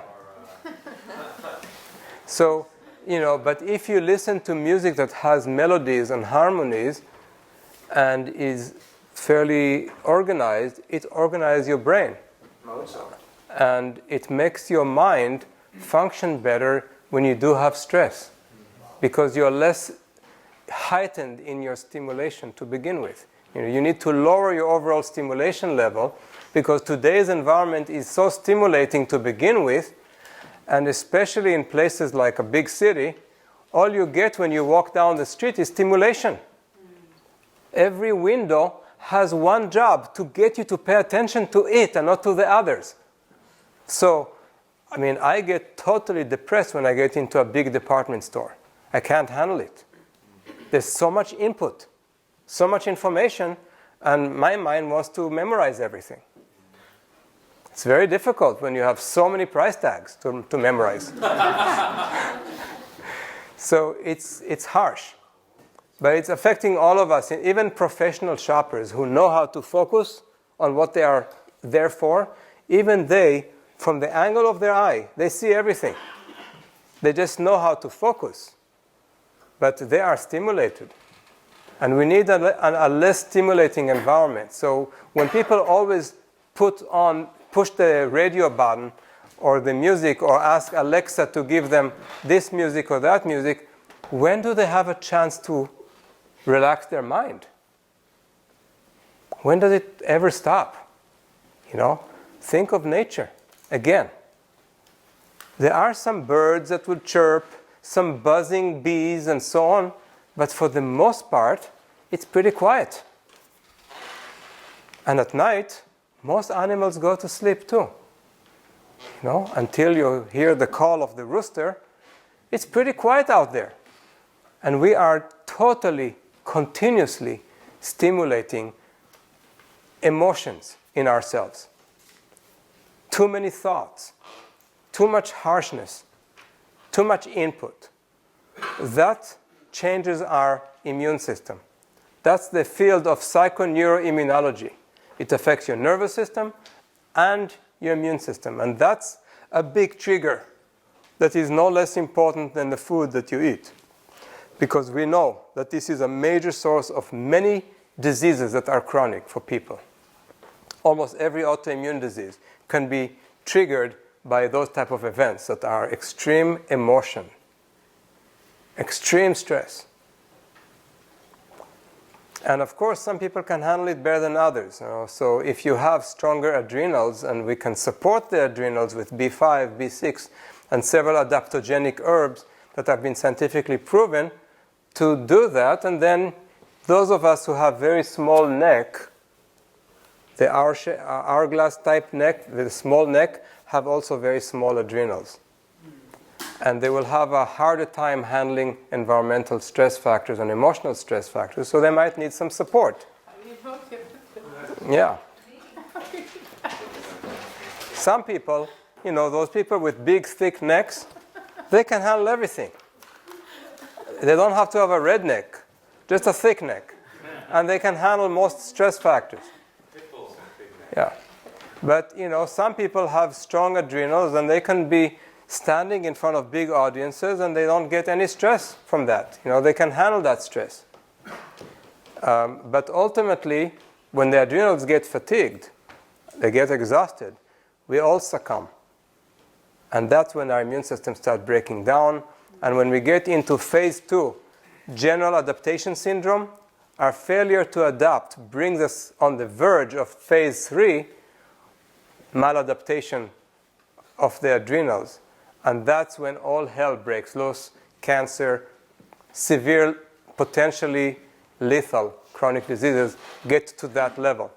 So that needs to be prevented, and people should be protecting and supporting their adrenals. I always test my patients for DHEA sulfates and for cortisol.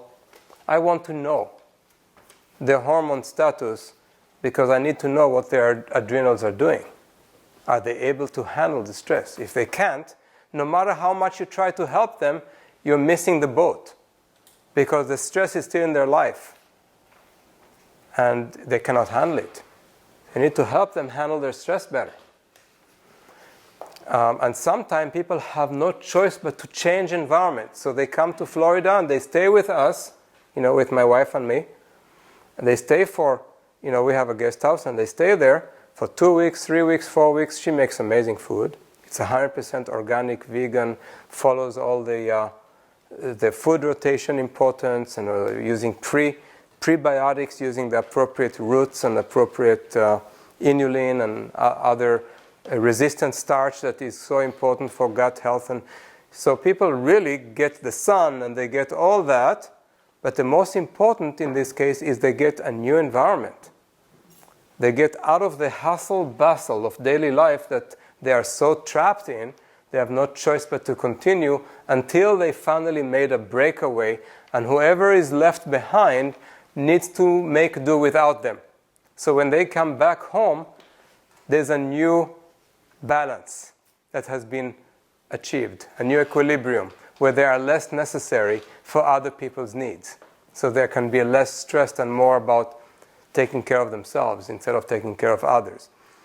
So that's the emotional component, which of course we can get. I could teach a form of meditation that's proven to be effective for theta wave production and for overall activation of the healthy brain waves and reducing all the unhealthy ones.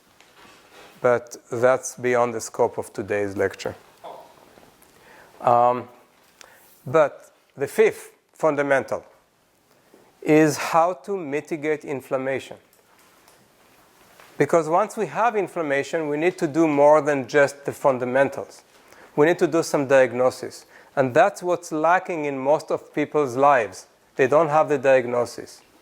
They don't know if you have too much histamine in your gut, or if you have too much serotonin in your gut, or if you have insufficient diamine oxidase in your gut. I'm dancing here with this. It's kind of fun. Start tap dancing shortly. People have various reasons for inflammation. And if you don't know which one it is, you cannot treat yourself accurately. Too many people say, oh, I'm eating all this amazing food and they drink kombucha every day. Raise your hand if you love kombucha. Okay. So they think it's good for them because they saw it on the advertisement. No, it tastes good. It's highly addictive.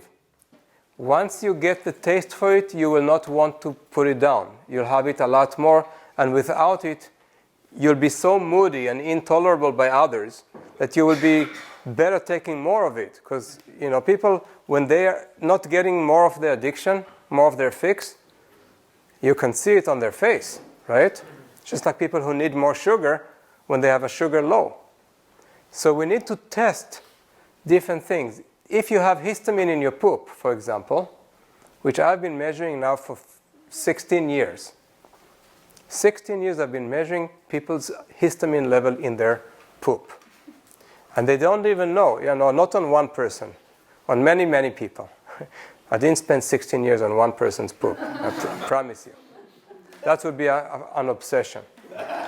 But a lot of people have elevated histamine in their gut. And that's a major source of inflammation in their body.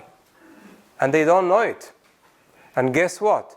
Everybody who has the highest numbers that I've ever seen has been chronically imbibing kombucha.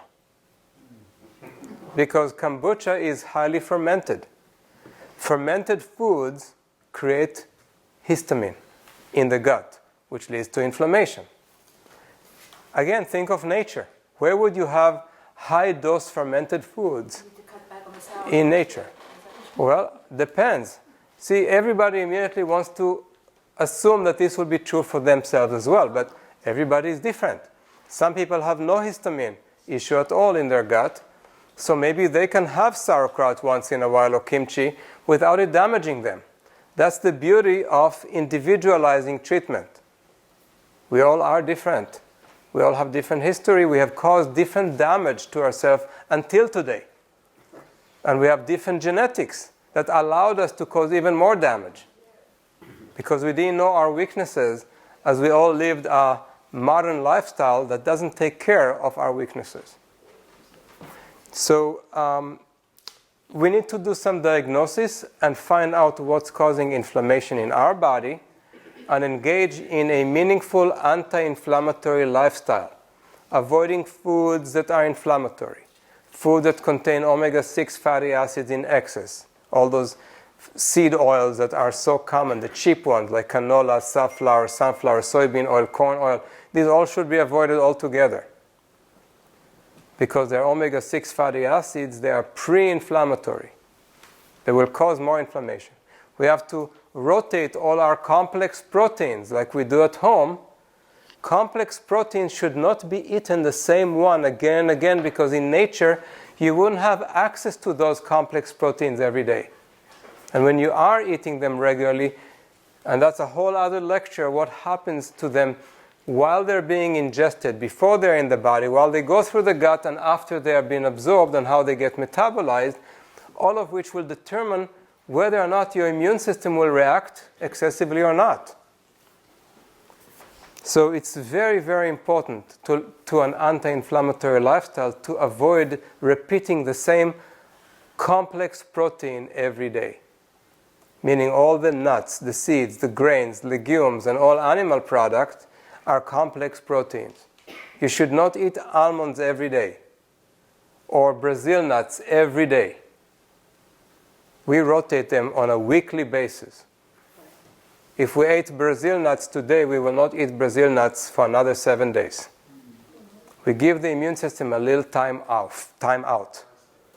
And that makes a big difference in the patients who come and for the first time in their lives are eating on a rotational basis, because it's served to them that way. Plus, every meal there's only one complex protein. We don't confuse the gut with too many complex proteins at once. That makes life much easier for the digestive system, and you feel better, and you feel satisfied without having too much food. So that's a part of the anti-inflammatory lifestyle. Also, avoiding too many acidifying foods reduces inflammation. So those are things that can be individualized based on lab tests that are screening your metabolism, both in the gut and in the blood and in the cells, so we can decide what you need to do uniquely to reduce inflammation in your body so you can stop the tendency towards chronic disease. So these are the 5 fundamentals, and we just touched them on the tip of the iceberg. Each one of them is, I only barely skimmed the surface because I want to quickly go to the most important thing. And why is it the most important? Because most people will not do the 5 fundamentals. I resigned myself to the fact that most people are so stuck in their behaviors, so attached to their addictions, that they have good intentions, but most people, unfortunately, I haven't seen most people being able to implement everything I've just told you. I wish you could, because then you wouldn't ever get to the next step. Unfortunately, most people do get to the next step, and that's why 50% of the population today will have cancer in their lifetime. Because people are not following those 5 fundamentals. So what to do if you already have every reason to believe that you are suffering from a suspicious condition that could be the beginning of cancer? Or that you already are suffering so much from an autoimmune disease that people are telling you you're going to be in a wheelchair within a year and you have to be on multiple drugs, polypharmacy for the next 20 years if you're going to even make it. Suffer through severe pain, excruciating inflammation in your joints, in your thyroid, in your prostate, in your lungs, in your vascular and so forth. And having very poor life quality. A lot of pain, discomfort. That's when you need to do something more robust, more aggressive, and sometimes more invasive. And even though this is about all chronic diseases, I use cancer as a really good example. Because as I said earlier, that's the ultimate degenerative disease. And with cancer, we need preemptive strikes. So this is not just about prevention or risk reduction or risk elimination, which I mentioned in my previous lecture in Manhattan. This is more about preemptive strike. A preemptive strike is something that targets the condition you already have in a way that would force the condition to go backwards, to bring it to a point where the 5 fundamentals can do their job, maintaining your health. Is that clear? Yes. Now, we want to be in the 5 fundamentals. Maybe after you have the warning sign, the bell was ringing invasively into your ear, telling you, pay attention. Maybe then you'll be willing to follow the 5 fundamentals. Maybe. I'm willing to believe that most people, once they suffer a lot, and once they see the specter of death in front of their eyes, that's when they will finally be willing to engage in the 5 fundamentals. Would you agree with that? Yes. If they don't have a death wish, right? But some people are so destroyed mentally that they're depressed, they don't care if they die. They need a different targeting. They need to target their brain. They need to be given priorities. They need to be given purpose, many other things to get them to want to survive. And then they can do the 5 fundamentals. So that's where clinical work is important, to know what's most important in each situation, to start the process of motivating the patient to do something. But let's assume that you are motivated, that you already have reached a point, or you are smart enough to know how easy it is to prevent something relative to fighting it after the fact. And in those situations, you want to do the preemptive strike, because the earlier you hit something, the less it will hit you. And when you find out that it's already advanced, obviously you have to work much harder at it, and you are at risk of dying. And we don't want to get too close to that uncomfortable place. So there are things that you can do. With the case of cancer, you should all know about the Rigvir, the oncolytic virotherapy. It's a natural virus that occurs naturally in the human body. But when you inject it, after you culture it and solidify the vitality of that virus, and you inject it into a muscle or even into a tumor, the virus infects cancer cells and demolishes them, forces them into apoptosis, into self-destruction. That doesn't have application for all cancers. For all cancers except lymphomas and leukemias and multiple myeloma. All the solid tumors. Would you say what it is again? The oncolytic virotherapy using the Rigvir, the ECHO7. The ECHO7 virus, ECHO7. It's a very simple and relatively inexpensive approach that works better and faster than anything else I've seen so far. I have patients in Israel who are supposed to be dead months ago. They only started their treatment 6 months ago or whatever, or maybe 4 months ago, but they were not supposed to be alive, and they're doing better than they ever could imagine, even though they had stage 4 metastasized cancer. Now, I don't know how long they will survive, because, they're still alive. It takes a while to find out. But that was stage 4. If you catch it at stage 1 or stage 0, then the virus has a very easy time killing all those cancer cells, nipping it in the bud, because there aren't that many cells for the virus to infect. So it doesn't have to fight partial way, needing more and more virus to do the job. So the graph, and this is taught by professors of oncology in Europe who have experience using this virus, they tell you that there's a graph like that. You imagine a box, and there's a diagonal in it. And the diagonal is the size of the cancer if it's in the bottom, and that's the biggest cancer. That's the smallest cancer in the bottom. The virus, when it's here, has the easiest time eliminating the cancer very fast.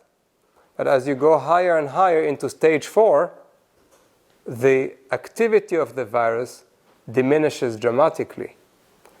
It's still working very effectively, but you might need 2 years of treatment, of injection every 2 weeks or every week, because you waited till stage 4.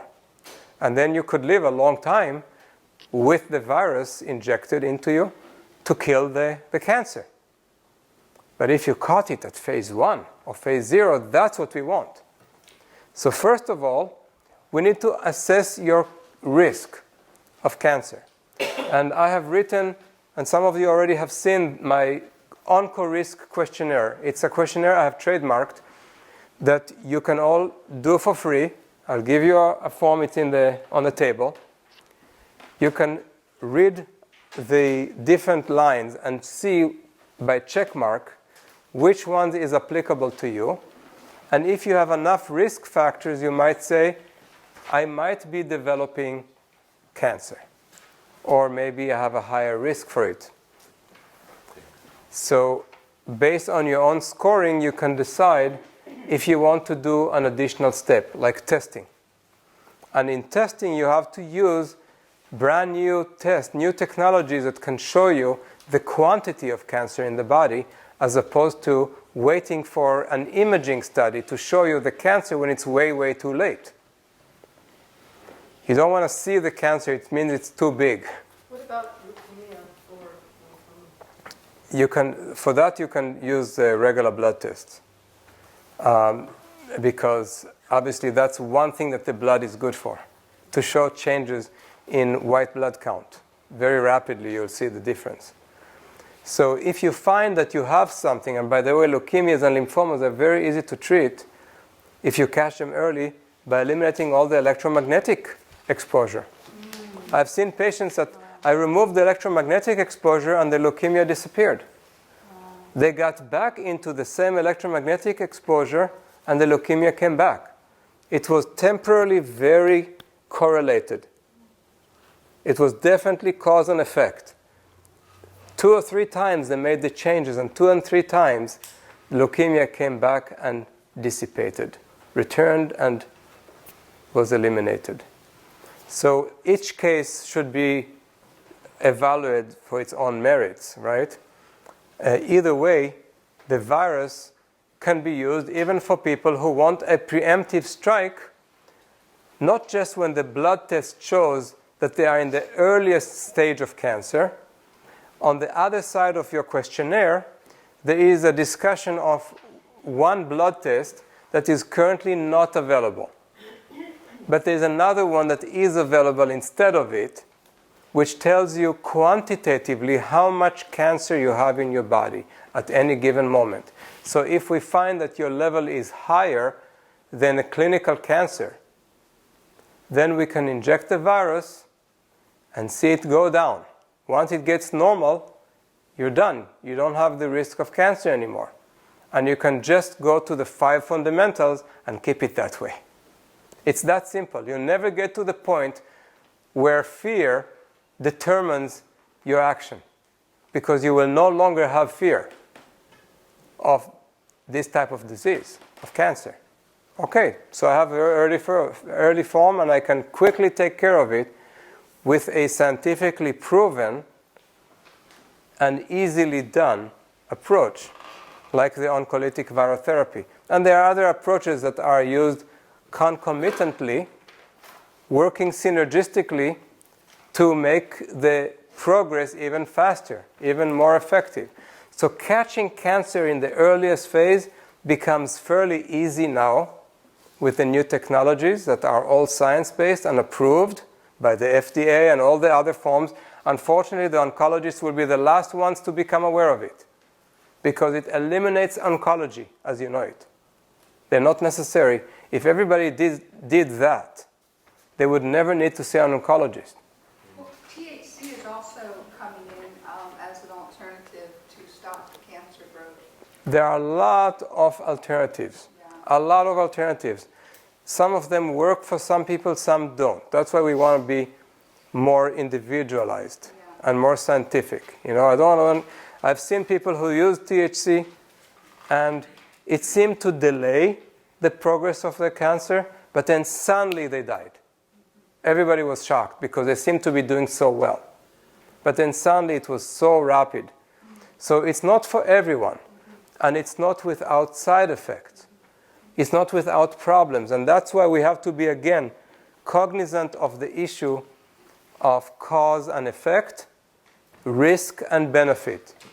If we use medical drugs, and THC in this context is a medical drug. If you use a medical drug, you are doing one thing. You're trying to oppose symptoms. You're fighting symptoms, but you're not fighting the causes. And ultimately, the causes will get you rapidly once your system loses its resistance. Maybe the THC in some cases helps increase the resistance temporarily because there's a whole system in the body that responds with receptors to some plants that have been used and eaten for many, many tens of thousands of years that grew in nature, like the hemp plant. You can get some benefit. But if you're using it concentrated medicinally, you're simply fighting the symptoms of certain conditions without addressing all the causes. Like a Band-Aid? Like a Band-Aid, like a regular medical drug that is trying to lower your fever when fever is what the immune system needs to fight disease. So you're fighting the fever. You don't want to mask the symptoms. You want to listen to the body, know what it's telling you so that you can diagnose it more accurately and treat the causes whenever you can. Chronic diseases don't work with symptom care, with symptomatic care. Most of the treatments today that people do as alternative are designed to make them feel better, but not to treat the cause. For chronic disease, it cannot work. For acute conditions, it will work fine, because acute conditions normally are self-limiting anyway. They go away within a month or a week. So you can accelerate, you can support, and in the meantime, you can feel more comfortable. I have nothing against making people have less pain. But I want to also find what's causing the problem. So you get a lot of that in the questionnaire, and you can do some of the tests. The new test that we do, the IV gene, will tell you the quantity of cancer, and it can follow the care, the success of the treatment by showing you how cancer diminishes in quantity as time goes on, and it could be fairly quickly. Or if you do the test, the M2PK, specifically for colorectal cancer, instead of doing colonoscopy, which will only find cancer when it's way, way, way too late, and often kill the patients as a result of the procedure itself. More people die every year from colonoscopy than those who get diagnosed by it. 70,000 people die in the US every year from the colonoscopy, and only 50 to 55,000 get diagnosed thanks to colonoscopy. But when they do get diagnosed, 40% of them will die within 5 years because they discovered it way, way too late. And the other 60% will have to live without a colon, which means it's a bad test. So you should keep polyps in your colon instead of having them removed? Absolutely. Really? Okay, absolutely. What are polyps? Polyps are red herring designed to scare people into doing more colonoscopies. Polyps are no different from a mole on your face. A mole on your face is just an ugly thing because it's a tumor on your face, and I remove it for you with no scar. I promise you, guaranteed. A mole on your face I can eliminate without a scar. Nobody will know it was there, especially if it's a big, ugly one. Okay? My method works really beautifully for those skin lesions. And that's in your flyer that you received. But the polyp is the same thing. What's the chance that a big skin color mole on your face will become cancer? What are the chances? Minuscule, if at all, right? You can probably go for 50 years with it, it will never become a cancer. The same for polyp. But it's true that in places where you have excessive growth, there is a higher likelihood of mutation.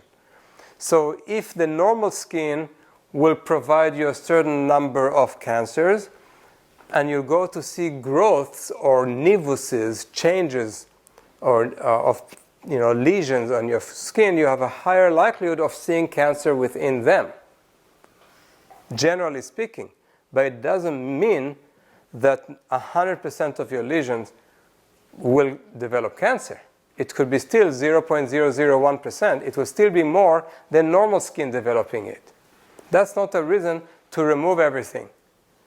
Definitely not polyps that are not visual. And a study has shown that people who snip their polyp have 2.8 times the risk of developing colorectal cancer exactly where they snipped it.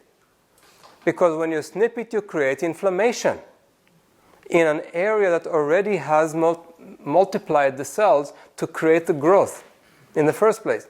So if you have a growth, which by itself is a risk for mutation, and you add inflammation to it, it's the perfect storm for cancer. You don't want to snip polyps.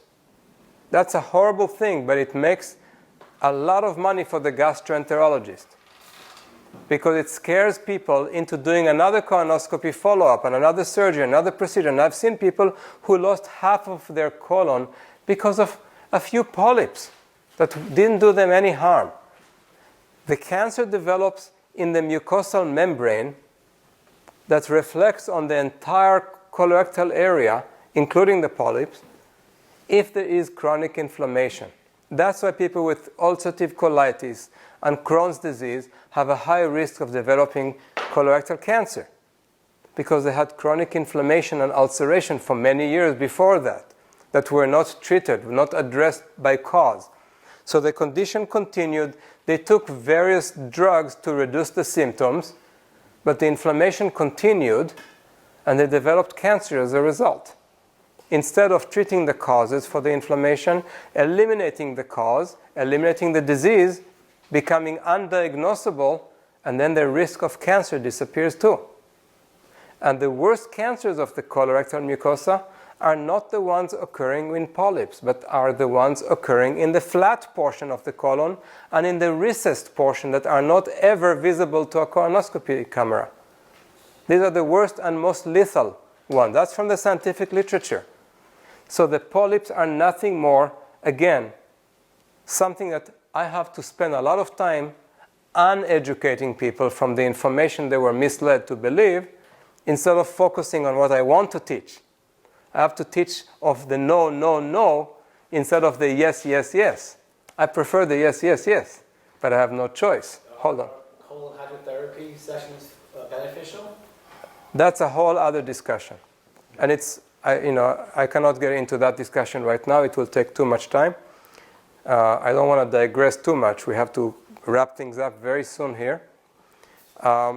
So there are methods to diagnose and to treat chronic degenerative disease, especially cancer, in a very early phase, capture it, and eliminate the risk if there is any risk, and more importantly, issue a preemptive strike that will make the disease unable to take advantage of you.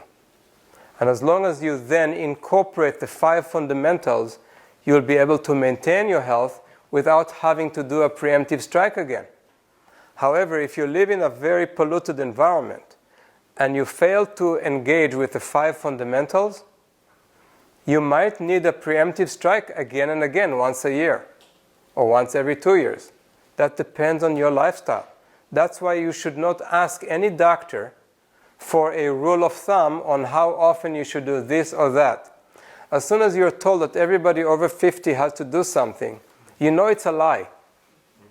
As soon as you're told every 5 years you need to do this, it's a lie, because for some people it should never be done, and for others it should be done maybe once every 20 years. Or maybe once a year if you already have a severe situation that requires follow-up. So if somebody tells you you have to do it every 5 years, they're lying to you. They're just giving you the easy way out. And if you accept that, you will accept a lot of other lies to follow. Be careful. Life is not so simple. You are not so simple. And a good example of that is the issue of melanoma. Because, melanoma is a complex condition, and it's a very lethal cancer. And it's been increasing dramatically since people have been staying out of the sun and using sun protection creams and going to the dermatologist. Those who go to a dermatologist have a higher risk of dying from melanoma. Believe it or not. Why? I can prove it. Are you going to a dermatologist? I'm sorry. No, but I'm just surprised to hear that. Various reasons. I have a whole lecture dedicated to why a dermatologist increases the risk of people dying from melanoma. The Cochrane Review, which is the multiple study analysis by this huge Cochrane Commission that looks at all the meta-analysis of studies that were done, shows conclusively that going to a skin doctor regularly, once a year for an inspection or whatever, has done nothing to reduce the mortality and morbidity of skin cancer. Done nothing. But I will go a step beyond that and saying that false sense of security that you get when you went to a skin doctor who looked at you and said, oh, you're fine, just come back next year. Okay, so first of all, why do you have to come back next year if you're fine? For what? Why do you have to assume that there'll be something wrong next year? That's one thing. They keep looking at you and doing nothing. There is no other doctor that I'm aware of that gets paid so much for doing nothing. Simply looking at you again and again and again, every year, sometimes twice a year, while doing nothing. And the scientific fact is that only 20% of melanomas are caught by dermatologists in time. The other 80% are not caught in time, even if you go once a year, and are the ones that kill people. The 20% that they do catch are the kind that are superficial spreading melanomas that will never kill anyone. They're very slow. They sometimes melanoma in situ, localized, just like some intraductal breast carcinoma that is localized and will never kill a woman until somebody does biopsy into it. And that's what the dermatologists do. They biopsy suspicious lesions, which means that if it's cancer, they can spread it into the body, and that's when the patient will have a much higher risk of dying from the metastasis resulting from the biopsy. There are other ways to do all that. You don't have to do this tradition. The tradition should already be stopped if it's found to be causing damage. But doctors don't like to stop with their traditions. They wait for the next generation to make the changes. In the meantime, they ignore the 80% that are lethal and give you the false sense of security. Even dermatologists sometimes, because they are brainwashed by the industry of sun protection, even they think, well, I have this dark spot on my armpit. It cannot be a melanoma because it's not in the sun. And they die. Because melanomas always happen where there is no sun. In women, 50% of melanomas are between the hips and the knees. 50% of all melanomas, where there's never any sun. Except if you're at the beach. How often do you go on the beach? Some people go half a year. Yeah. Even people who go to the beach, they don't have nearly as much sun exposure here as they have on their arms and their face. And this is a very common area for women who do get melanoma. Maybe for those who go to the beach, it won't happen here. But we're talking statistics. Statistics talk about who did get it.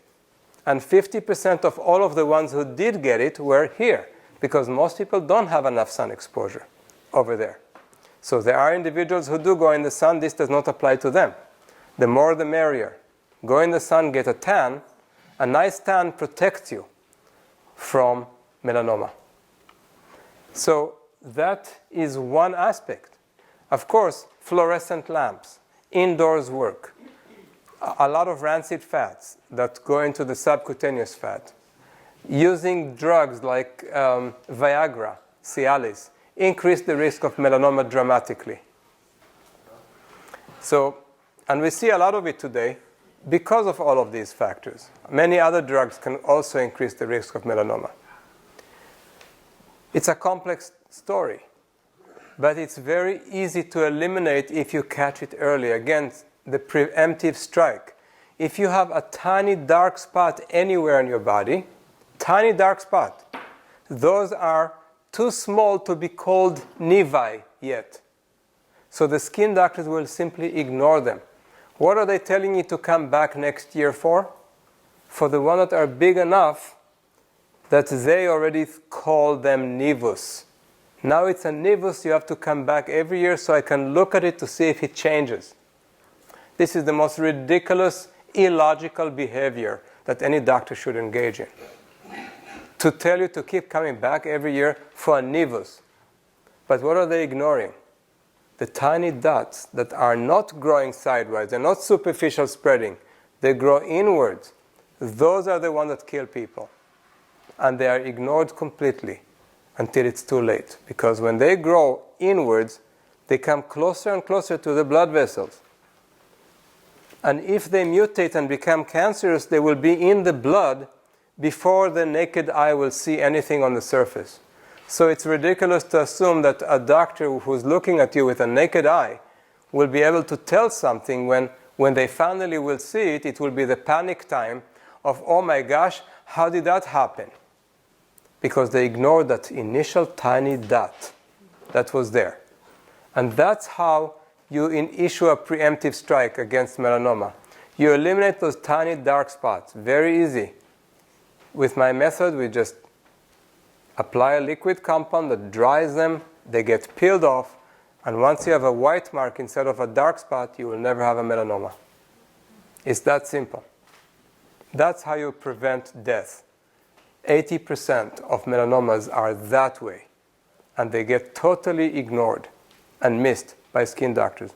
So it's a waste of time, because the 20% that they do catch are not the lethal ones. They grow sideways.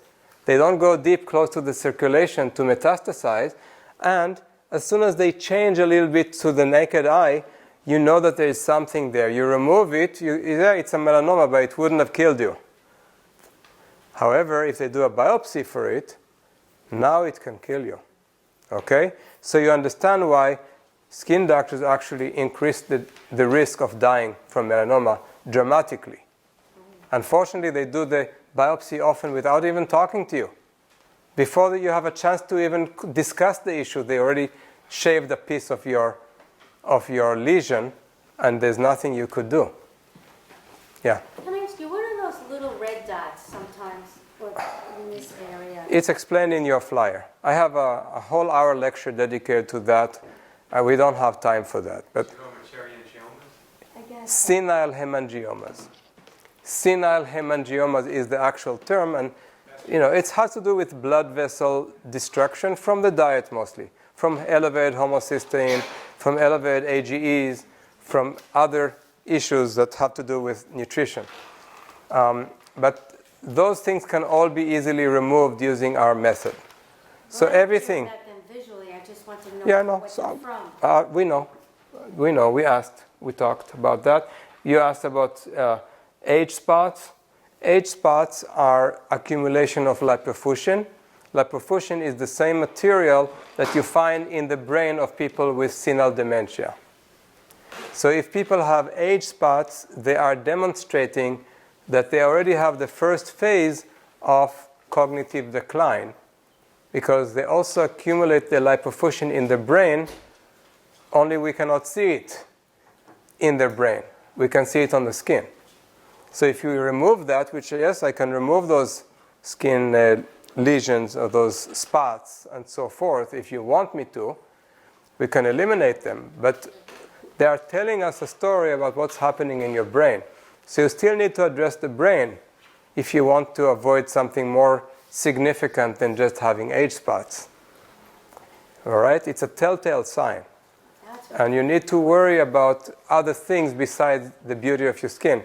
The most important thing is if your body is healthy and resilient towards chronic disease, your skin will also reflect on it. You'll have a healthy skin. It will look healthier because it's another one of many organs in your body and not just a shell. In fact, the skin is as important to your body as your liver is.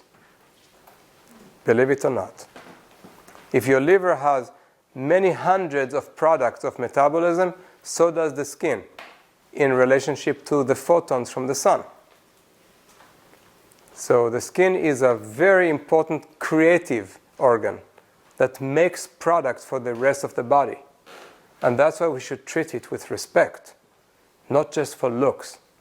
Those of you who put makeup and creams and lotions and SPF products and colors and other things and cover your skin are not respecting your skin, are trying to hide your skin's imperfections, but you are creating more damage by suffocating an organ that needs to be flowing, that needs to have its own movement, that needs to have its own healing as an important organ that is living, breathing, producing, having circulation, having lymphatics, having its own microbiome just like your gut. All of that is being ignored today when we cover up and put stuff on our skin. Is zinc oxide better? No. That's another way to prevent the photons from reaching. It's like trying to get pregnant when you put a condom on. If I'm on the golf course for 4 hours every day, 5 days a week. Then you'll never get pregnant. I got to put my face because it says 20 to 30 minutes of sun exposure. But if I'm out there for 4 hours, Then wear a sombrero. I do. I wear a hat. Okay, good. Then you're good. You have shade. You bring your own shade. BYOS. Yes. Hair color? You mean the paint? Or you mean the natural hair color? Both? Well, as you can tell, I'm not in favor of painting my hair. Take it as it is. Natural's not natural. It depends. Obviously, there are many factors involved with hair. That's a whole other lecture about the hair and the hair follicles and how to maintain their health. But some people, because of nutrient depletion, will lose their hair color sooner than genetic will dictate. It depends. I personally don't like the idea of putting coloring that can go deep into the follicle and cause damage further in. Which, some are less toxic, like henna and so on, but it's not a good idea. In general, it's not necessary, and I don't think people necessarily look younger much because they paint their hair, but that's my personal opinion. I think it just makes them appear like they care too much about their appearance instead of caring more about their inner health. So, hair color I don't think makes a big difference today, especially for men. It makes less of a difference in terms of how they feel about it emotionally. Women need to be encouraged to maintain and be proud of their hair color and not to want to always dye it black or blonde or whatever to avoid the white hair. I think it's nice to have shades, different shades of colors. Yeah. What was the name of that cancer diagnosis test? IVGN? IVGene. IVGene. Yeah. Again, email us and you'll get all the information. Other thing that you can do at home to allow detoxification to go faster is infrared sauna, the far infrared, and I recommend not to buy the expensive ones. I have a whole lecture about it. Don't buy the expensive ones. Where is this lecture? And maybe next time. You haven't given It's here. The little ones that you sit in with your head out. These are not as effective as the wooden one that you can be inside of. You need the real infrared bodies. And in those tiny triangular pyramidal ones, it's not going to be as effective. But too many companies sell. Who wants to dance? Yeah. So there are too many infrared manufacturers that make those saunas that are extremely expensive, But one reason they're so expensive is that they made alliances with groups of doctors to recommend them who get a big kickback. So they have to raise the price dramatically. So it's more paying for the name instead of paying for the sauna. And the best saunas that I've seen for the far infrared purpose are about half the price of the highfalutin ones that are making big claims. So if you want to know which one I recommend, again, send us an email. I did a lot of searching and soul searching before I found the one that I feel is just honest to goodness. They give you all the important stuff, none of the stupid bells and whistles that are not important. And they charge appropriately because, they give you better product that gives you what it claims. When others are trying to give you full spectrum infrared, that's just a pretext for a high price without any benefit. Because the near infrared is usually just a tiny square fixed in some place in the wall of the sauna that will not benefit you because that one has to be direct exposure. So it's better to have a near infrared device separately so that you can point and shoot in parts of your body, on your skin, on your acne, on your brain if you have cognitive decline, or other parts where you need to create ATP in your cells to accelerate the healing. For that, you get a separate device. That will be the near infrared, and the far infrared will be the sauna that you bought for half the price. Still, you get two machines that give you much more benefit than one machine that costs more than both of them together. It makes no sense to fall in prey to this kind of marketing. So if you want to know which one I recommend, that's the one that I'm buying for myself right now, then just email us and we will let you know. Same thing with the sun replacement therapy? Right. Sun replacement therapy does not include the infrared, even though the infrared is a part of the sun. And that's because in the same amount of time and space, we cannot put them all together. Infrared, a lot of people have access to at home if they have an infrared sauna and so on. So there's no point in adding it, doubling up on the SRT. But there is a point for a lot of people in getting the infrared in any mechanism. It could be hot water bottle. That's another form of infrared. There are many ways to get infrared. But there are very few ways to get sun replacement of the full visible spectrum, the UVA, the UVB, and the appropriate ratio of the colors of the full spectrum that's changed throughout the day, orchestrating your metabolism to fit the biological clock that's necessary for our healthy physiology and immune system. So for that, SRT is very, very important. And if I had to choose between SRT and infrared, I would go with SRT. But if you have to detoxify a lot, then you need far infrared. For that, you go into the sauna. And if you have localized problems, like loss of hair, or like acne, or like insufficient healing of the skin deep inside, and having sores and inflammation and reddening, or localized autoimmune phenomena, or brain decline, near infrared can cross into the skull and treat your brain directly, increasing ATP production in nerve cells. For that, you need to have a specialized near infrared device that you can point and shoot from maybe 10 inches from the organ that's being treated. That way you have control over your self-care. And believe me, the more of these things you have that replace the entire spectrum of the sun, which is a part of our first fundamental, the less you'll ever need to see a doctor.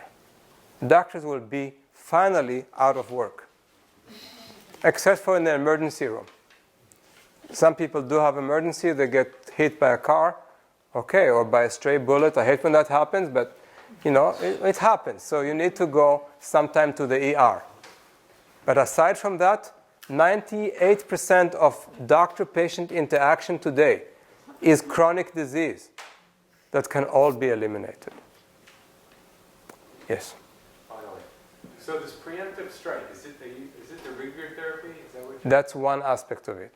There are other things depending on the situation. Some people might benefit from LDN, low-dose naltrexone, which is good for glioblastoma. Some people will benefit from AHCC and from capsaicin and from high absorption BCM 95, type of turmeric extract that absorbs 45 times better than regular turmeric for the curcuminoid content. And there are other things that you could do. But again, those are individualized. If you want one thing that is natural, non-GMO, and lives in the human body, the virus is the most effective one that I've found to date. Where can we go and get the rigor virus? If you actually need the virus, based on the questionnaire or lab test or your history or previous diagnosis, you need to just have one consultation with the oncologist in Riga by phone or Skype, and then you are legitimately the patient and you get a prescription for the virus, and then it's just a matter of obtaining the virus so that it can be injected either by yourself at home using the protocol that we create for each individual based on his situation, or you can have a friend, nurse or doctor, anybody who can inject you in the muscle. It's pretty easy. In the butt or in the shoulders, in the appropriate rotation and appropriate schedule is all it takes. Okay, so you can get it mailed and all that other stuff. There are ways to get it, it's already available in significant quantities in storage places in the Bahamas and in Mexico. But the Bahamas are easier for people from New York to get to. But as long as you give a person your power of attorney, so to speak, to deliver it on your behalf, and your name is on the prescription, and it was legitimately written by an oncologist who's board certified and licensed in her country, you're fine. It's a legal treatment. Only local doctors in the US cannot prescribe it because it's not approved in the US, even though it's the mainstream treatment in many European countries. It's the mainstream that's covered by the government. They don't cover chemotherapy because it doesn't work. But they do cover the Rigvir oncolytic virotherapy, ECO7 virus. It's approved. No contraindications except if it is a liquid-based cancer like leukemia. It's not established to work for that. It won't harm you. But there are no contraindications in terms of side effects and so on because there aren't any. The only thing you feel is about an hour or 2 hours of very, very mild fever, which is typical when the body's generalized immune system is stimulated to respond, which is what we want. It's very mild, and nobody ever needs to lose a day of work or feel dysfunctional or bedridden as a result of these conditions anymore.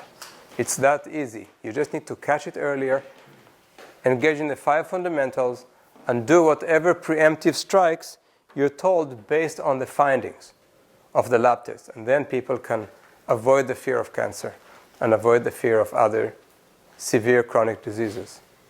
Okay? Thank you for your patience.